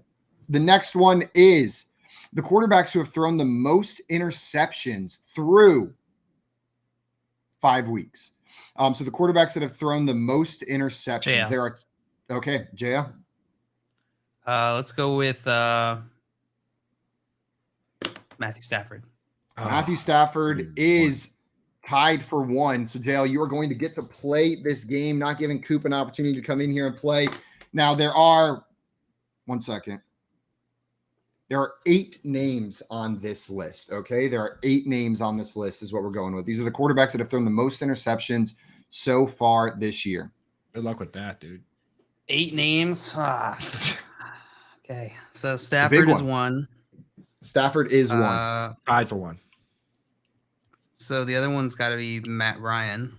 Matt Ryan is also tied for first, JL. That is the top 2 already. Thanks. Carson Wentz probably up there. Carson Wentz is 3rd on this list, JL. I will tell you numbers 4 through 8 are all tied. So this is all just 4 the rest of the way down. Okay. 4 picks. Let's go with Joe Burrow. Joe Burrow is on that list, JL. That's 4 for 4 so far. Good job, JL. And then Trevor Lawrence. Trevor Lawrence is not on the list. Bonk. That is 1 bonk for JL. That's a good guess, though. He was tied for the league lead last year with Stafford. He was, which was a 17, I believe. Yeah. Let's go with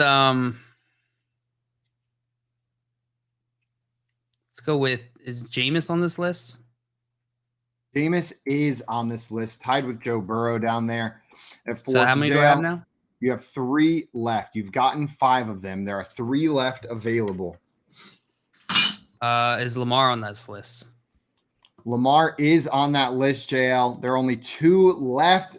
Man, you are running through this. Interceptions, man. Interceptions are easy. I shouldn't have said that. Shoot. Jinx myself.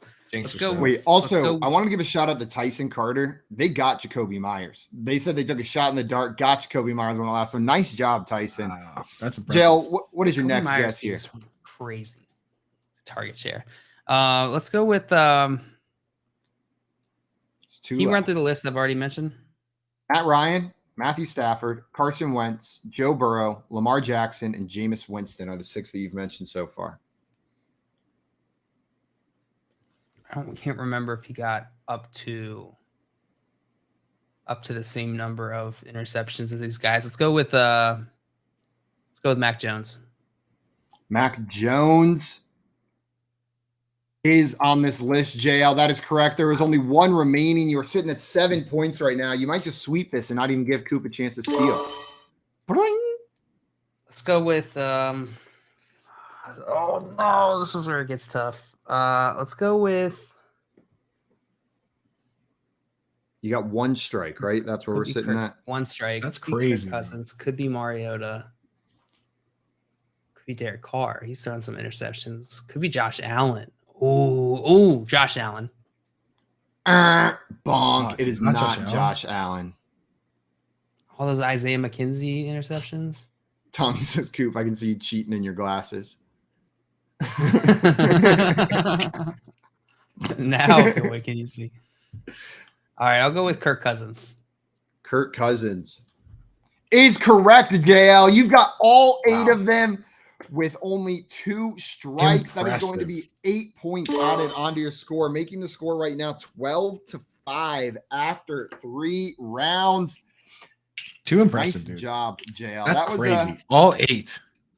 Dude, the interception ones are a little easier, I feel like. I don't know. Target share. I don't know. You I would have think so, guessed Jay? Just Jared because you Goff. remember interceptions, they're so much more memorable than like target share. Unless you're looking at target share, probably But not those thinking. stats that are like 3 versus 4, or like 3 Yeah, versus they 4 can be versus tough, 5, yeah. they're so tough for me. Like touchdowns, I always struggle with touchdowns. Yeah, 100%. I'm with you guys. Those are the tougher ones for me because it's just the difference of like a touchdown at this point or an interception.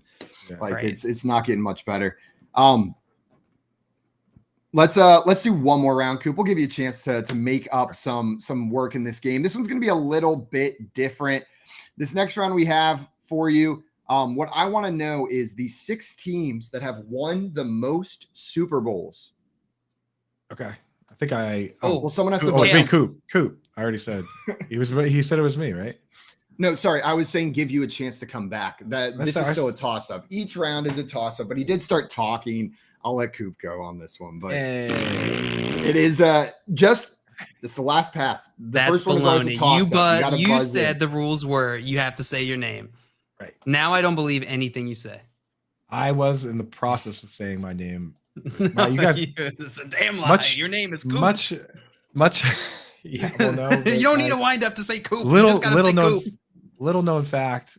My first name is That's actually how I started there. So Andrew's my middle name. This is BS. My first name's I'll go on record saying that.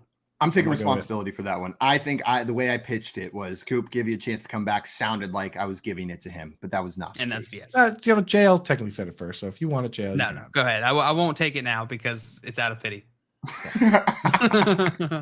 I Coop, let's see what only you wanted got. it when I could fight against the man. The Yeah, 6 here, let me teams put that on- have won the most Super Bowls. I'm gonna put on my reflective glasses so that people can tell when I'm cheating or not. In this case, I'm not. I'm gonna go with the Patriots. The Patriots are on there. They are number 2 Oh, what? on that Dude, list. I can't believe I just blew that. The So number JL, one is easy. Wait, Dale. Yeah, if you can name number 1, you still get to play. Oh, actually, they are tied, right? Tied. It is a yeah, tie. yeah, that's what I thought. So tied. yeah, you're good, Coop. You're going to keep on playing. It's a tie for first place. I'll go quick and say they're tied with the Steelers. Yep, the Steelers and the Patriots are 1 and 2 on this list. No strikes so far, but you got 2 points racked up. I'm gonna go with a Bill Walsh and Joe Montana and Steve Young and the 49ers. 49ers are number 3 on this list. That is absolutely correct. And these are Super Bowls, not championships. These are Super Bowls. Yeah. Okay. So we not count all those weird ones the Browns had back in the day. I'm going to go with the Cowboys. Cowboys are number 4 on the list. You're just going in order, Coop. That is 4 for 4 so far. It's top how many? 6. Top 6.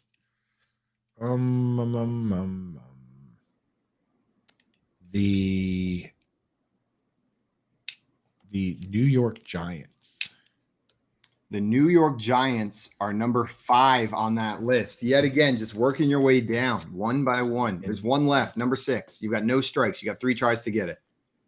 Number 6. This is the one where it could be tough for me. But is it the carry the 1? Is it the JL seems like he knows it. I don't know it. Oh, I thought he was just sniffing his own armpits. Getting. I thought you were kind of away looking from at me that like stink. I thought you were kind of looking at me like, oh, how has he not gotten this yet?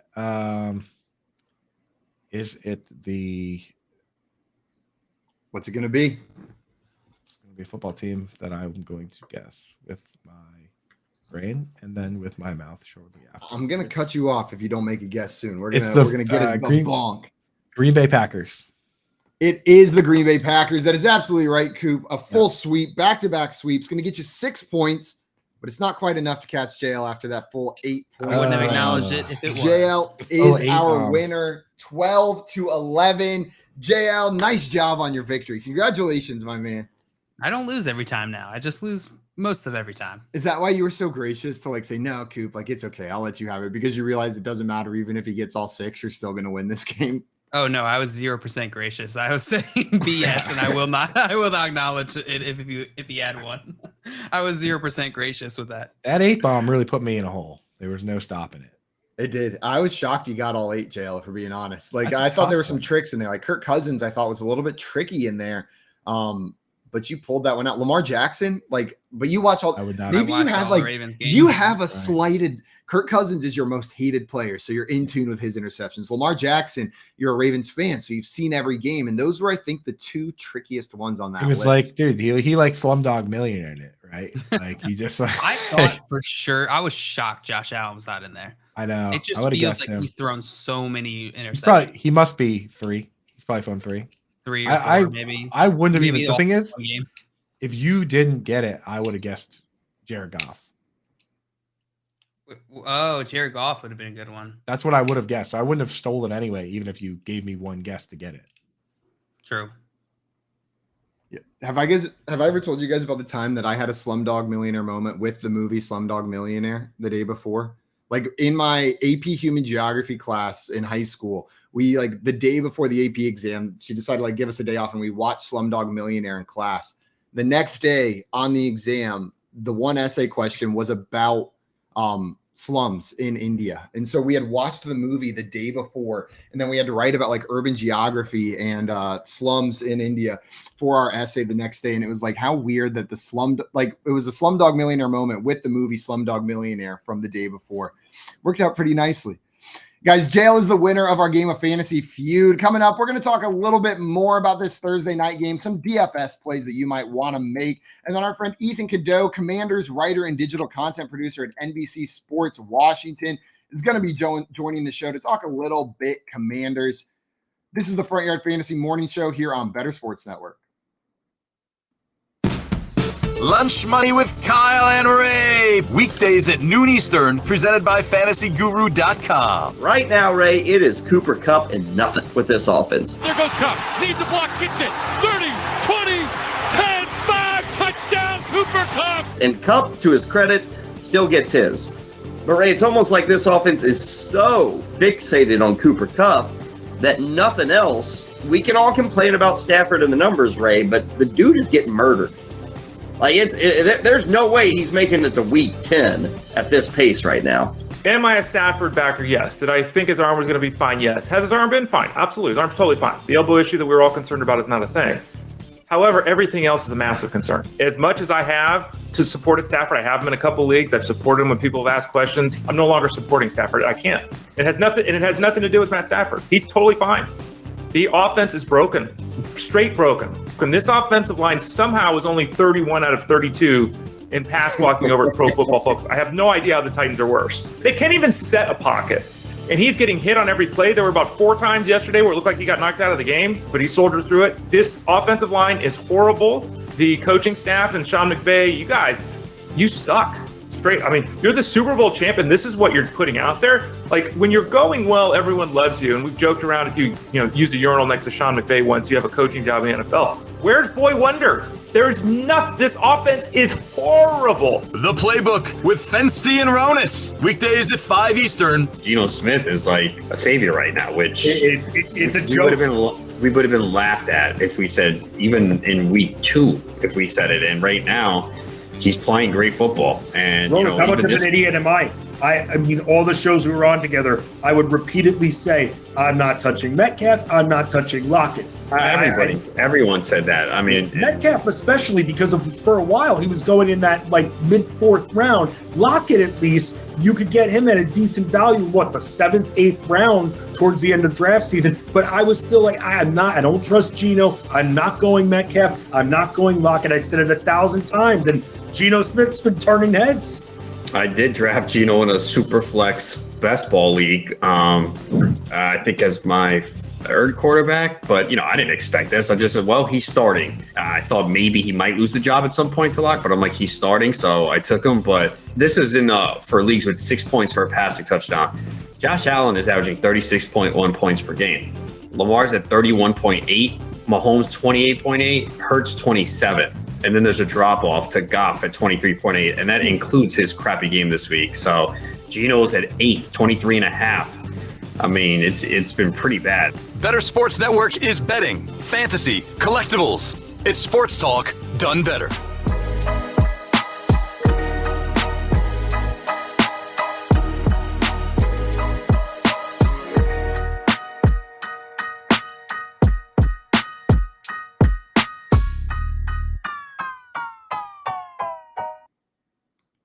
Welcome back into the Front Yard Fantasy Morning Show here on Better Sports Network.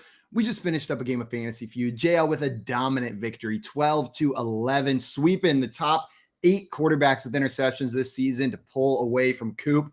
I see Tyson in the chat asking, how many did the Packers got? How many Super Bowls? That was the answer Coop gave last one. They've got 4 Super Bowls, tied with the team that was right before them. Who was that other team? Can't remember. I think it was the Giants. So the Giants and the Packers each have 4, 49ers and Cowboys each with 5, and then the Steelers and Patriots each with 6. Those are your 6 teams with the most Super Bowls.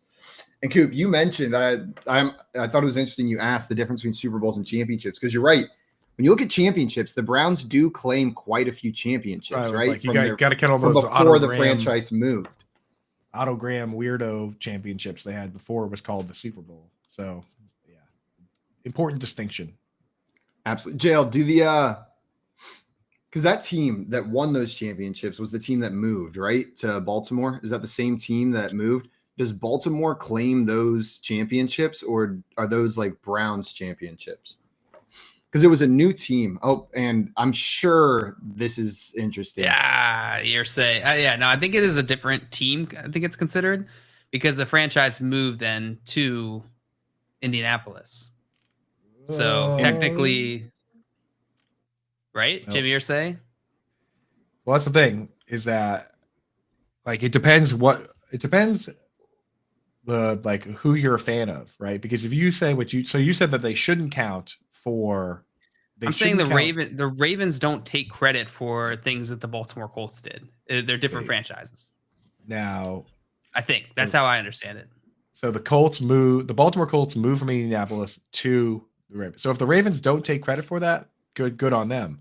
But if you go other way around, they do take credit. No, they moved from Baltimore to Indianapolis. So Indy does take credit for those. I think Indy Indy would take does. credit. Yeah. So okay. So yeah, that Indy does. I think that would be in line with the general understanding. Simon is not. So the Baltimore Colts moved to Indianapolis before the Browns moved to Baltimore. The Browns moved to Baltimore in 1996. The Colts moved in 1984. So I think those are 2 different situations that we're talking about, right? Like the Browns championships, because what happened was whenever they moved, the city of Cleveland retained rights to the name the Cleveland Browns, if I remember correctly, and they retained their team and the rights to start a new team under that same franchise. But they did take the team and move it to Baltimore, where it would become the Baltimore Ravens after the Colts had already left about 10 years prior, 12 years prior to go to Indianapolis.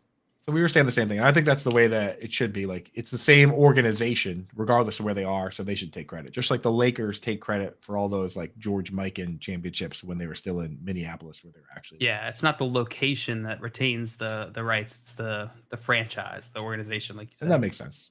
Yeah, that makes sense. Makes complete sense. Went down that little rabbit hole right there, guys. I wanted to talk a little bit about the DFS slate tonight. If anybody's out there playing maybe that FanDuel Thursday $200,000 to first place over there. How this works for those of you that have not played in this format, it's a single game format. So it's not like your typical lineups where you're plugging in a quarterback, 2 running backs, 2 wide receivers, a flex, a tight end. It's just 5 flex spots. One of them is your MVP, going to be times 1.5x. The other 4 can be any position. It can be quarterback. It can be defense. It can be kickers. Literally anything. Just throw it in there and you're trying to get the most points, obviously. So you want whoever you think is going to be the highest score from tonight's game in that MVP spot. The quarterbacks are always popular plays in that MVP spot because quarterbacks generally score the most points. But this week, Carson Wentz, as Dustin said in the chat, dealing with a bicep injury, not 100%. Justin Fields hasn't been a great quarterback. So maybe this is a week to move away from the quarterbacks in that spot. Or maybe this is a week where everybody's moving away from the quarterbacks and you can get contrarian by plugging in a Justin Fields. Like whenever I look at this and I'm looking at my MVP, Carson Wentz, like, yeah, I get it. He's been chucking the ball around. He's got the volume, right? But if he's dealing with a bicep injury, I'm not plugging him in. But Justin Fields, if they get him running, he's got that rushing ability. He's sitting there priced at 16,000, so 1,000 below Carson Wentz. I don't mind plugging him in that MVP spot. What do you guys think? Fine with that. Yeah, I mean, Justin Fields could get a decent number of points, just like you said, rushing. And if you want to take a bet on one of the quarterbacks, take the one that's healthy. Right. Yeah. And they take the ones healthy, take the ones mobile. Because like we've seen him scramble around. We haven't seen him break off the big one this year, but last year we saw him have a couple decent runs. That amazing run he had against the 49ers last year. Like that could happen this week. So yeah, I don't mind Justin Fields there. 100%. If you guys are moving away from the quarterbacks to a different MVP, maybe a little bit further down, trying to differentiate yourselves, is there a player from this game? I know it's gross, right? Like none of these players are slam dunk starts, but someone's got to score the most fantasy points, right? Is there someone else you're plugging into that spot? I'll tell you one that I've actually submitted a lineup like this, and you can do whatever you want with the rest of your lineup if you do this, is put, because with these scrappy games, it's not as hard to be the top dog. Like if this was Chiefs versus Bills, you got to pick somebody like Diggs or Kelsey because there's going to be enough action. In this one, all you need is the one guy to randomly score 2 touchdowns. And there's a lot of guys that could do that.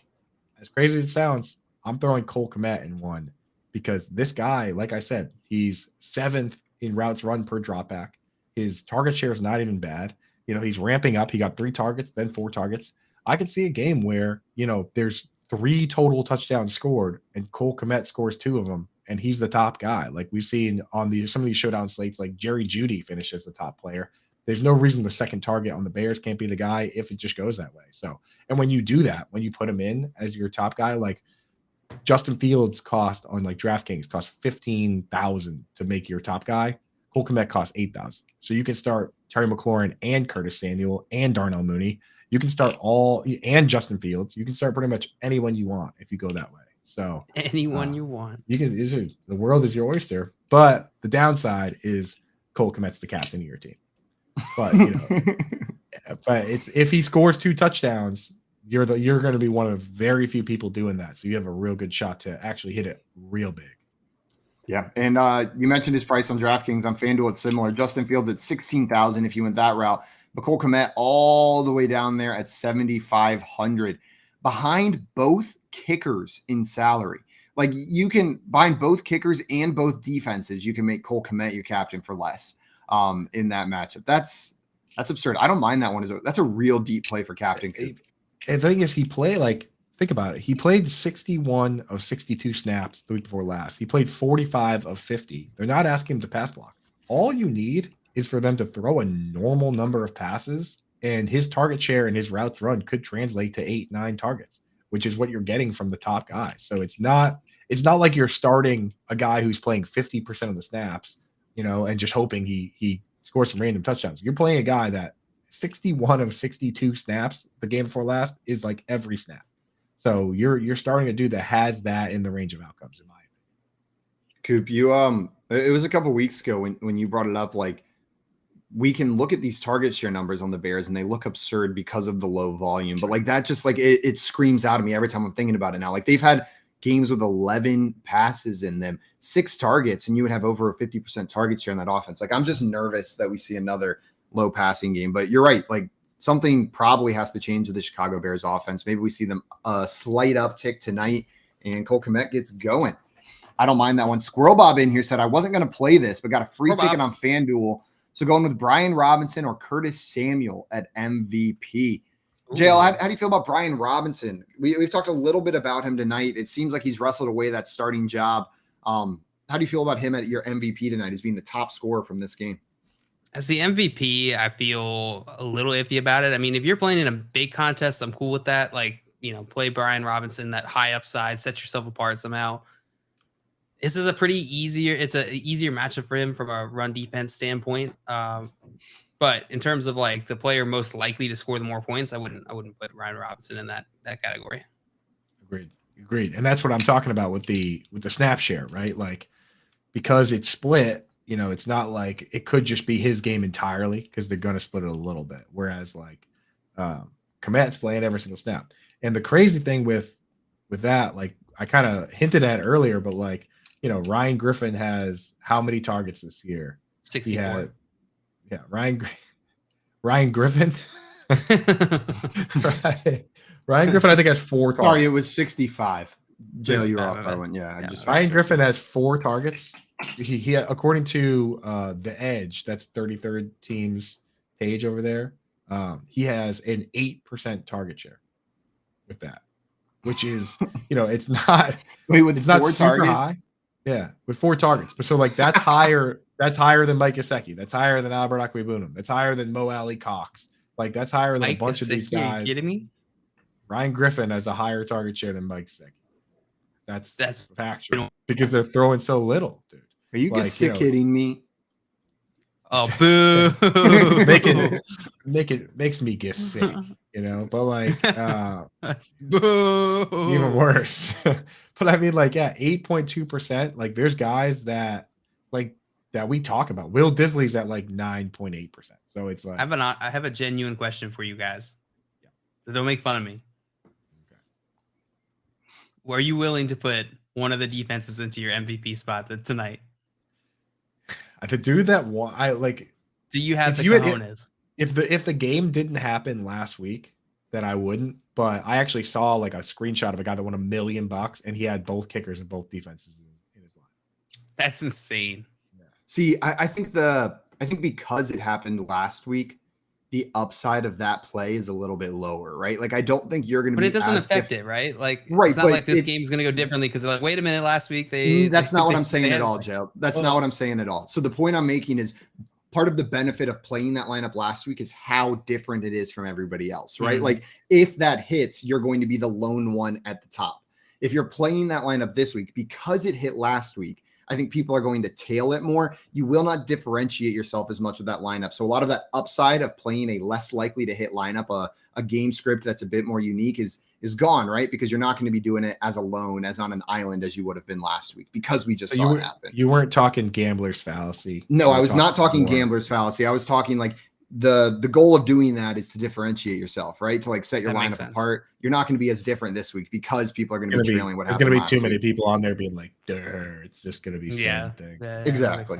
There's going to be a lot of Keiths out there with their no touchdown bets, just out there throwing all these defenses into their lineups. Keith is putting all $700 of his winnings on that. Makes on me no touchdowns sick. Again.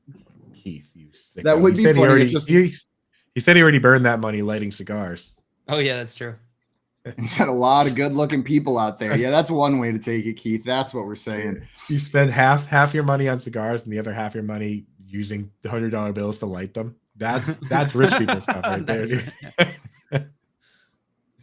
What about the other side of Squirrel Bob's take here? Curtis Samuel at MVP. So these are two of the higher-priced players. Curtis Samuel, the 5th highest-priced player at $12,000. Brian Robinson was at $11,000 down there. What do you guys think about Curtis Samuel? Coop, you mentioned him as someone you liked his receiving yards prop at 48.5.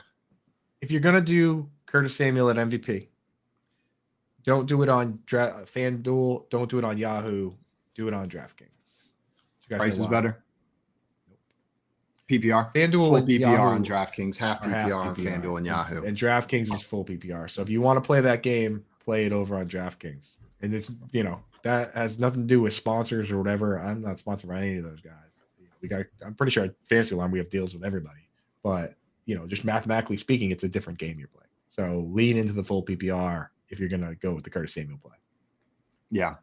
JL, now what you said about the Commanders or the defenses, I don't mind playing a defense. Like I'm probably just not shoving them in that MVP spot this week. But like the Washington Commanders defense, I don't think is a bad play against this Bears offense. Like there's not really much fear of this Bears offense in my eyes. And we've seen some plays from this Washington defense, right? They're a decent unit. So I don't mind plugging them in as an option, but the defenses are higher priced this week than I feel like usual, sitting at 9,500 for the Commanders, at least in comparison to some other players. Bears at 9,500 as well. Let me ask you guys, we'll play. So JL, I like what JL did there with the, seemingly crazy play. Well, we call this cute or too cute. So I think playing a defense, that's a cute play. You're allowed to do it. It's not too cute. Is it too cute to make a lineup with Taylor Heineke in there with Carson Wentz dealing with this bicep strain? I think that's a Thursday night move. I think that is a prime Thursday night move. Know what I mean? Like you're not that lineup is not one that has a high probability of hitting, right? But that's the differentiating move. Like that's if Carson Wentz goes down early and Taylor Heineke has to step in, then that's a money line. That's in those giant contests move right there. Like I'm not making that move in a small contest. Like in a cash game. And you don't put him as the captain, right? But like there's a possibility. Like what if of the three quarterbacks, like Carson Wentz plays one quarter, and then Justin Fields stinks, and then Taylor Heineke comes in and plays 3 quarters, and he just barely outscores the other QBs. But that's a differentiator for people that didn't set him as the captain, but put him somewhere in the lineup. I think that might be the play. And then you can, if you do that, you can start whoever you want. Let's see how much he costs though before we make that call. What is what does it cost to play? $9,000. So if you're going to do the non-captain 5,000. Yeah, if you're going to go non-captain move, it makes a lot of sense. 6,000. Yeah, and then that really opens up the rest of your lineup as well, right? Like you don't even have to worry too much on that one to get him in that lineup. Tommy said, yes, way too cute. He will only put up maybe 12 points even if he comes in there. So Tommy's saying it's a little bit too cute on that one. Joe, you think that's too cute? He's not wrong. Like, you got to think about this just from like a replaceability standpoint. Like, even if Taylor Heineke comes in, is he going to score a ton? He's a quarterback, so he'll score probably more than a lot of the other skill position players. But yeah, I don't think it's too cute. You're trying to differentiate yourself here. So as long as you're cool burning $15, that's something that probably isn't going to happen. Yeah, exactly. Which, if you're playing DFS, then you're it's exactly what you're doing. One other play I wanted to bring up, just because I have to say it. We talked about him a little bit earlier, and shout out to our man Jordan Vanek at the 33rd team, giving me a little bit more confidence in this one, saying the Commanders run a lot of zone coverage or man-to-man. The Bears are gonna see a lot of man-to-man tonight, and Darnell Mooney is a guy that can beat man. I don't mind plugging the Moondog into your MVP spot right there. Yeah, give us that howl. Give us that Moondog howl. Yeah, boy. All right. Yeah, we all howl together. As that's the perfect segue. All of us howling to welcome our guest onto the show coming up. We've got Ethan Cadeau coming on the show. For those of you that do not know Ethan, he's a Commanders writer and digital content producer over at NBC Sports Washington. You can find him on Twitter at Ethan_Cadeau. That is CADEAUX. And we're here to talk a little bit Commanders football at the end of this show. Find out what's going on down there in Washington. Excuse me right there. Ethan about to jump on here with us. You guys, I feel like this has been an interesting team so far this season. What's up, Ethan? What's up? How are you guys doing? Good. Thank you so much for joining us today. Of course. And JL, I see it in your Twitter bio, Ethan. Ethan is a University of Maryland alum, so you got some more Maryland representation over there, right there. JL did not go to Maryland, but he's from Maryland. Ethan, I wanted to start off, just one of my favorite players the past couple years has been Terry McLaurin since he's entered the league. I feel like it's been a little bit disappointing so far this season from like a fantasy perspective at least, but he's still clearly the best wide receiver on that team in my mind. How is the team kind of viewing Terry McLaurin with these other young wide receiver prospects? Like, is he still the clear 1A in this Commanders offense? Either Ethan is frozen right now, or he's one of the premier mimes in this industry. Straight up. No, I think stone cold stare. I asked one question about Terry McLaurin. He's like, I'm out of here. I do not want to talk any more Terry McLaurin. You Medusa'd him with that Maryland talk. Yeah, we'll have to see if he can get for real. You guys ever been to Maryland? You guys ever been to College Park? I've never been to University of Maryland, but I want to go. I love college campuses. Like, I don't know what it is. Let's go next time you're here. Okay, I would love to do that. I love taking a college campus tour. Like, when I was in high school, I toured over 50 colleges. Like, it was unnecessary, but I just loved seeing the campuses, getting hats or a t-shirt every place you went to one, right? Like, it's fun to see where people spend their college experience. I like it too. Does Maryland have a cool, is it like a campus or is it like a city campus? No, it's a campus. It is surrounded by just like shops and just tons of stuff that's not like super nice necessarily. Like, it's not the same vibe as Clemson. It's definitely like more city-ish vibe, but it's not in a city. Gotcha. If that makes sense. But the campus itself, beautiful architecture, beautiful school. Absolutely. Guys, we're going to try again bringing Ethan up here. Maybe we can talk a little bit of University of Maryland with him. How far is it from you, JL? From here, it's about 45 minutes. From Baltimore, but where I grew up, it's not as far as like 30 minutes. Also, Howland here said, I went to community college in Flint, Michigan. Want to see my campus? Absolutely. I want to see all campuses. Flint, I love Ethan. All right. Hopefully it doesn't kick me out after 2 seconds now. Yes. I figured you were just mad at me for starting off asking about Terry McLaurin. You were like, I'm out of here. I don't want to talk about that anymore. No, not at all. I was impressed by your stoic demeanor while you were frozen. Yeah. I was like, damn, this guy's going to be a tough one to crack. You know? Get to work. Just completely mean mugging us to start it off. How are you, Ethan? You doing all right this Thursday morning?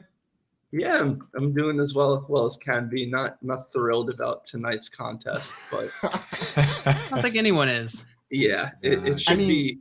Can't be worse than last Thursday, right? Right. Don't say don't that. Say that either. Don't you dare say that. Don't dare put that into the world, Ethan. It We'll clip that if it is narrator. Yeah, 100%. Narrator, it was. And then it's just gonna play some like sad music and then cut to highlights from this game. Like it'll just be all the ways that this went wrong. It'll be a punt montage after we play. It can't get any worse than last week. And it's just punt. Yeah. But we'll have like a dope song in the background though, like push it to the limit, and it's just all Tressway's punting highlight tape is going to be all from this game. Electric, dude. Just all coffin corners and like Tressway doing like shoulder bumps with people, dude. I've gotta, if that does happen, I think I'll enjoy it a little more than I would have otherwise. Now that we've had this talk, Gotta watch out for the shoulders though with Carson. Yeah, no shoulder bumping for him, right? Yeah, watch that bicep. How is Carson Wentz health wise? Like you cover the Commanders for NBC Sports Washington. It sounds like he's a little bit banged up, not at 100%. But what's the concern level for him right now? Yeah, he didn't sound concerned when we talked to him on Tuesday, and Scott Turner and Ron Rivera both didn't sound concerned. So either they had a meeting to say we're all going to downplay this, or they're actually not very concerned. I'm not too worried if he can make it through this game without any major, more injury. He'll have 10 days before the next one. And it's kind of funny, though, because if he were to get hurt, half the fan base would be thrilled because they want him benched, and half the fan base wants him to play because they still think they can turn it around at 1-4. And candidly, he was better last week than he has been the rest of the season. So it's kind of up in the air right now. How do you feel? I think you want Carson Wentz to stay? Half the fan base forgets what Taylor Heineke is like. Yeah, exactly. I think Carson is better. I mean, I don't think anyone's denying that. He's better than Heineke, better than any other option they got. I will say this: if the season continues to spiral and they get close to that 70% snap threshold and they're like 2-7 or 2-8, it's going to be organizational malpractice if they let him go out, eclipse that 70% snap share, and then that third round pick turned into a second round pick for Indy. So that is the worst case scenario. If they finish with a top 5 pick and they have to give up their second rounder to Indy because he plays like 80% of the snaps on the year. That would be brutal. Yeah. Wow. I mean, in that case, you might just have to bench him for your own preservation. Exactly. Yeah, I'm sitting there thinking like that would truly be catastrophic for that team right there if he's sitting down there. Like that makes it seem like a very real possibility that we see Carson Wentz benched at least at some point this year. I hadn't considered that. That adds a wrinkle to it over here. We got Scott Fish in the chat saying at least both quarterbacks we get tonight are better than the Broncos' current starter. So that should help. Carson Wentz. The absolute shade towards Russell Wilson from Scott Fish this morning.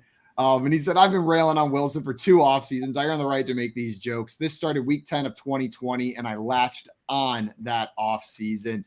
Man, that's brutal. But Russell Wilson has looked like whenever we talk about how these quarterbacks have looked so far this season, you can't really say Russell Wilson's looked better than these two guys. Like maybe ever so slightly, but they're in that same conversation right there. Ethan, while I thought you were just straight up mean mugging me after I asked you, what I did ask about is Terry McLaurin so far has been relatively disappointing. We've seen some other younger receivers kind of step up, have some big games, or newer receivers to the team. Curtis Samuel heavily involved, John Dotson, some multi-touchdown games, Diami Brown with the multi-touchdown game last week. How is Terry McLaurin like being viewed by this franchise? Is he still like the clear, he's the 1A, he's the dude, he's the alpha, or are we getting these younger receivers kind of coming up and taking some of that thunder from him? He's definitely still the 1A in the franchise's view. I don't think there's any question with that. I think the slow start, you could say, with Terry versus other receivers truly does have to do with the fact that he wasn't there all of April, all of May, and all of June. And he had training camp and all that time to work with Wentz and so forth. But Jahan Dotson, Curtis Samuel, those guys have been there since day one. And in OTAs and minicamp, Dotson was Wentz's clear favorite target. The coaching staff loves Curtis Samuel for whatever reason. I mean, they coached him in Carolina. But, yeah, they absolutely love him. He's leading the team in targets right now. He does a lot of that underneath work, does a lot of slot work as well. I think Terry's time is going to come. If it makes you feel better, I just traded for him in one of my leagues. So I am optimistic. The De'Ami Brown stuff was kind of more of a one-off, 2 catches, 105 yards. I don't think he's replicating that. I think if anyone picked him up in waivers or spent fab on him, they're kind of making a mistake. I don't think he's really going to have a role in the offense once Jahan comes back. So I'll say right now, yeah, Terry's struggling a little bit fantasy-wise. I don't think he's had a top 20 week this whole season, but I do think it's coming, and I wouldn't be surprised if it starts tonight. Looking at the numbers, it backs up what you said. Like, even with no Jahan Dotson, De'Ami Brown played 20 snaps out of 63. That's like a third of the snaps. Mm-hmm. Really can't trust that, right? Yeah, I wouldn't tell anyone to pick him up. No, you're just chasing those touchdowns probably if you're out there doing that. That's a touchdown chaser. I'm a tight end analyst. That's like I do it every week. I put out the rankings and stuff. So I got to ask you, with Logan Thomas out, if you were going to throw somebody, say you're going to do like a DFS showdown lineup, would you go John Bates? You go Cole Turner? How are you feeling about those guys? So Cole Turner's definitely the better pass catcher, and I think if you're looking for that DFS play, he's the one that's more likely to score. It's hard to say because I don't think he caught a pass yesterday or last week, so I don't think he has a catch on the year. But in training camp, before he pulled his hamstring and missed like 3 weeks, he was arguably Wentz's favorite target. So they have a little bit of chemistry there. He looked good. I don't know why it took so long for him to return to the field, but he played a decent amount of snaps last week. I think he played like 30 or something snaps. I don't think that's I think in the red zone, he's a big target. He caught 19 touchdowns combined his last 2 years in college. So I would go him over John Bates. I don't think you're scoring from John Bates, and he might have like 2 catches. Like, you're not going to win any DFS leagues with that. Bates played more snaps, but they both ran 23 routes. So that's a nice nugget right there. Anybody that was thinking about John Bates, pivot to Cole Turner. I think he's actually cheaper too. So that's a nice one. I like that. You mentioned trading for Terry McLaurin. Is it tough trading with your league mates? Assuming that they know what you do for a living, especially for Washington players. It's impossible sometimes in our league. Everyone, no one really likes. Like, we have a lot of trades, but it's so hard to make trades in general. We have a term. Everyone says your anchors are down because no one wants to move any of their players. But yeah, Washington players so I traded. It was a 1-for-1. I traded Devonta Smith for Terry, and that doesn't look great right now after that 10-catch game from Smith. But the person's immediate response to me was, "What do you know that I don't?" And it's like everyone assumes I have like a ton of inside information just because I'm there. But I don't. I play fantasy just like everyone else. I see some things, but me wanting to trade for Terry is more, I truly am confident things will turn around. Then I know that I'm not sitting in the meetings with Scott Turner where he's like, we're going to 15 play script 3 of these passes. Insider info. He's like, Ethan, come here. Yeah, I gotta tell you something. Now lie to us and tell us that you do have insider info specifically about him getting 8 targets tonight so I can plug him in confidently. Well, I'm playing him confidently, so hopefully that gives you a little boost. Absolutely. We did have a comment in here earlier from, I believe it was Tommy who said it, calling their shot, saying that Riverboat Ron Rivera was going to be the next head coach to get fired. Are there any rumblings about that you're hearing? What do you think about that take? Because it seems a little hot to me, right? How hot is his seat? Yeah, I don't think it's nearly as hot as that comment says. I would be very, very surprised if they moved on from him in season, and I would still be pretty surprised if they moved on from him after the year, unless they truly do finish 3-14. I think they've given him too much reign to start, where if you were to let him go after 3 years, they have this coach-centric approach. He's taken so many bullets for this franchise that he doesn't need to take, but he's been kind of the face of it for all the off-the-field stuff. He's the one that's had to address it. I think they're going to at least give him another crack at it next year. And if it's a year and a half from now, and we're talking the same position, I think his seat is going to be as hot as it gets. But right now, I think they're going to preach patience with him. I know it's year 3. I know that other teams in the division have a lot more success with all coaches they've hired as recently as Rivera or more recent, but I don't think they're ready to move on from him just yet.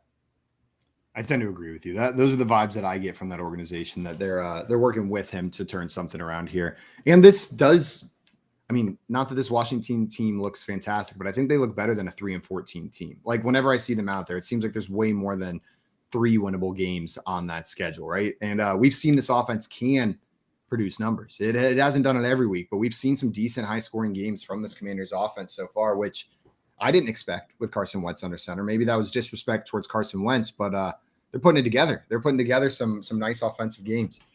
Now tonight, they're not expecting an offensive showdown against the Bears. 37.5-point over/under in this one.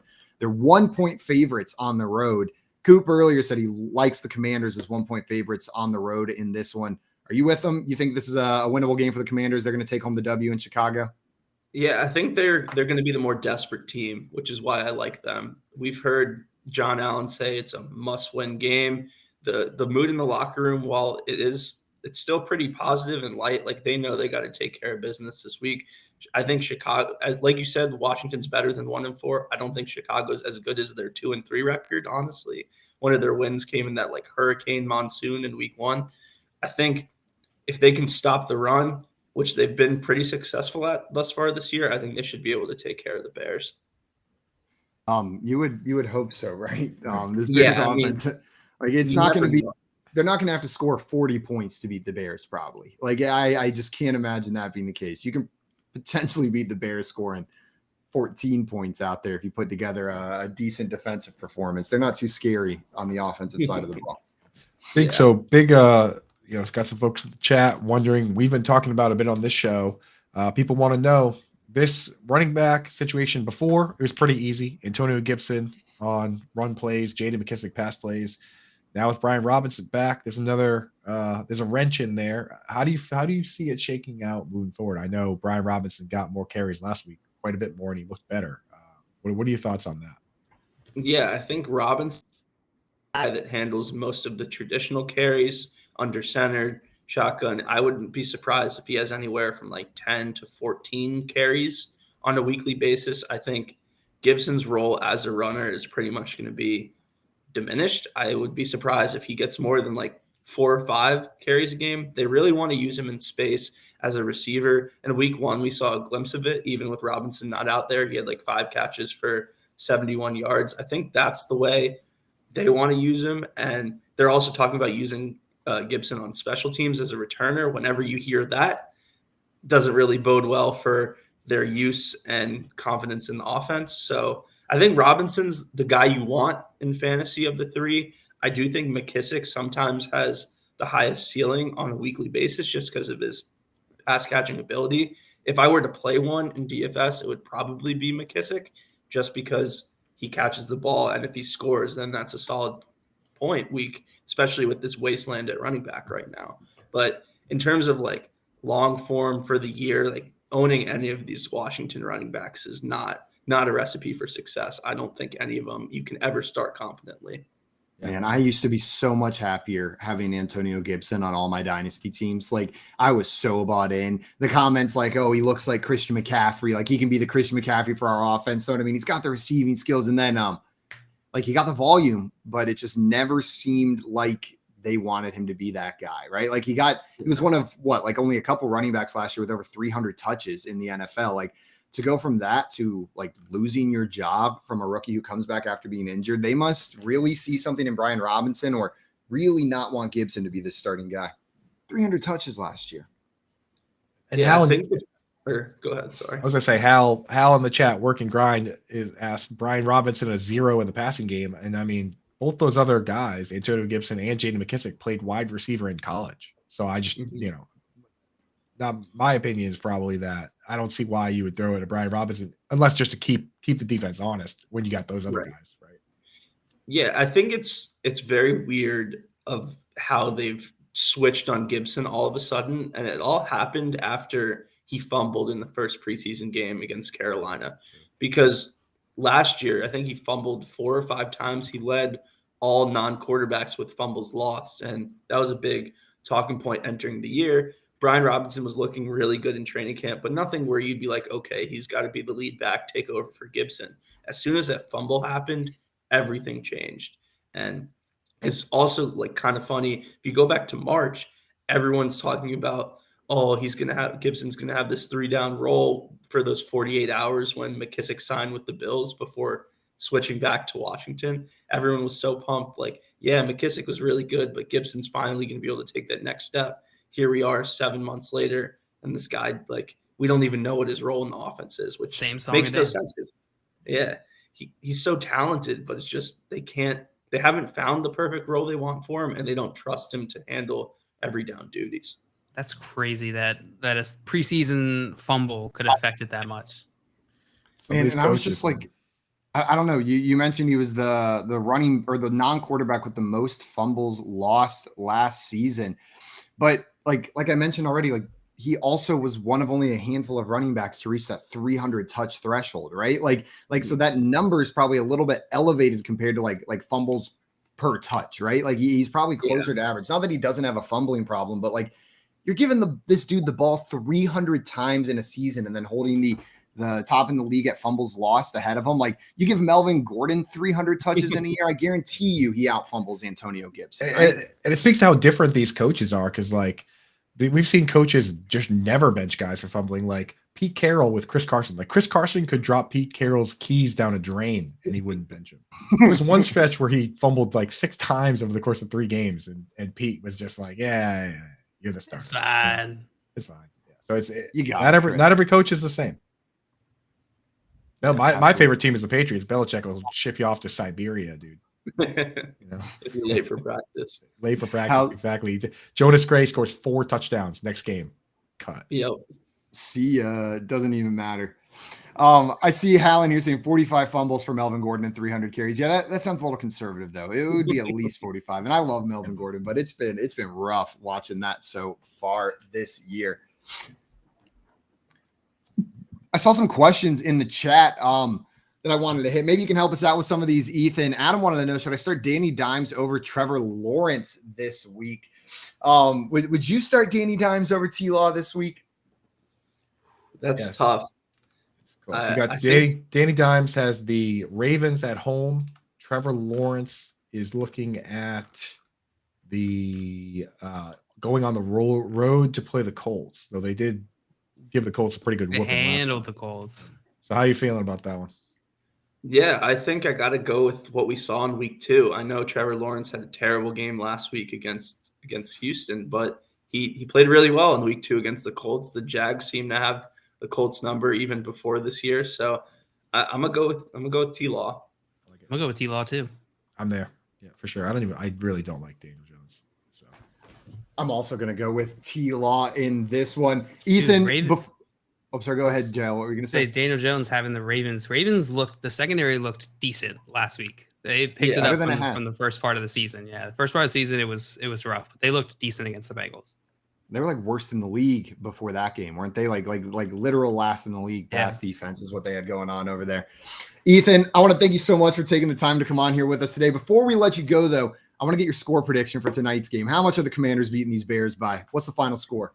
17-14. It's going to be ugly. Oh, but that is a treat compared to what we got last Thursday night. You're taking the under on the 37.5?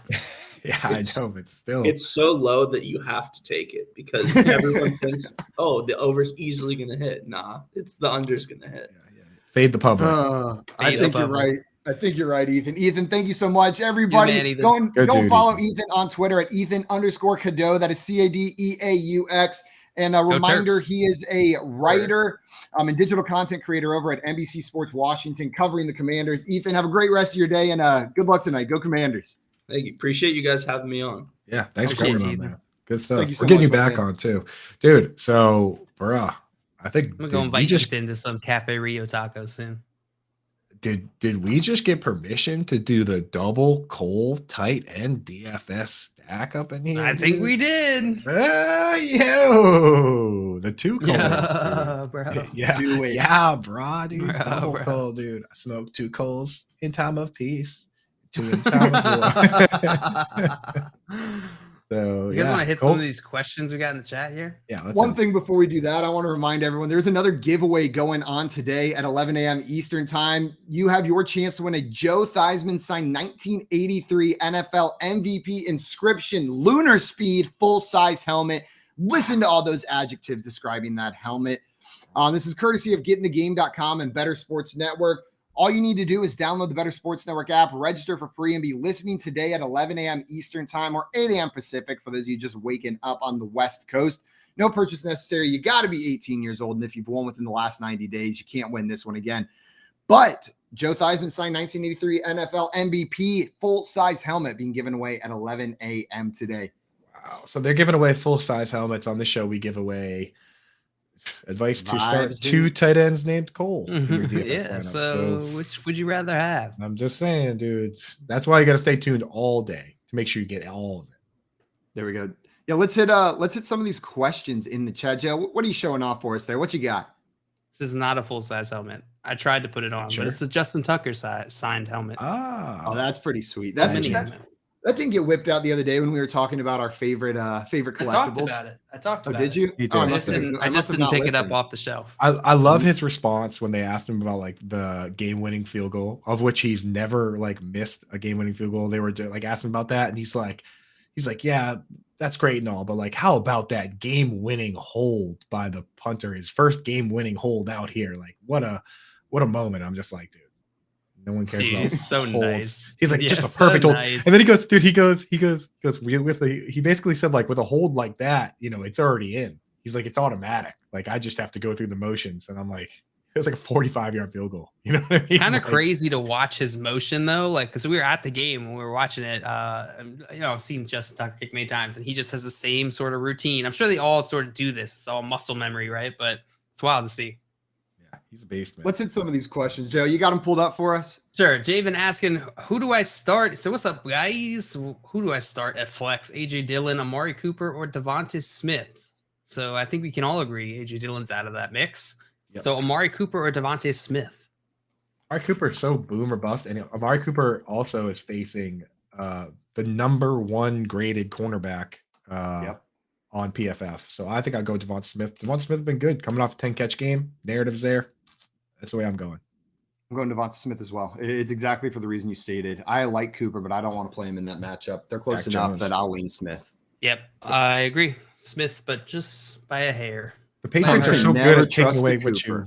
Yeah, Patriots are perfect. The Patriots are taking away what you want to do, and when you only have have one wide receiver that's so much better than the others on your team, that's a recipe for disaster going against Bill Belichick. And then Adam asking, I need a flex and full PPR. DJ Moore, Romeo Dobbs, Damian Pierce, Corey Davis, Mike Boone, Michael Carter, or Alexander Madison. Which guy are you flexing? Pierce out of that crew. Yeah, Pierce getting all the carries, literally all of them. Eric here asking, might be a silly question. Grabbed Bills DST last week. In turn, now I'm dreading having to drop them to continue streaming, i.e. Ravens. Don't want to hold 2 DST, obviously. What do normal people do? Unless you have the number 1 defense, I'm not holding, but you do. So Bills defense are like top 3 defense on the year. I'm fine rostering for 2 weeks or a week or 2. No, so I mean, just grab if you're gonna grab a second defense, like think of it this way: the Bills have a bye week. Bills have a bye week next week, so you might as well grab a defense now and play them this week and play them again next week.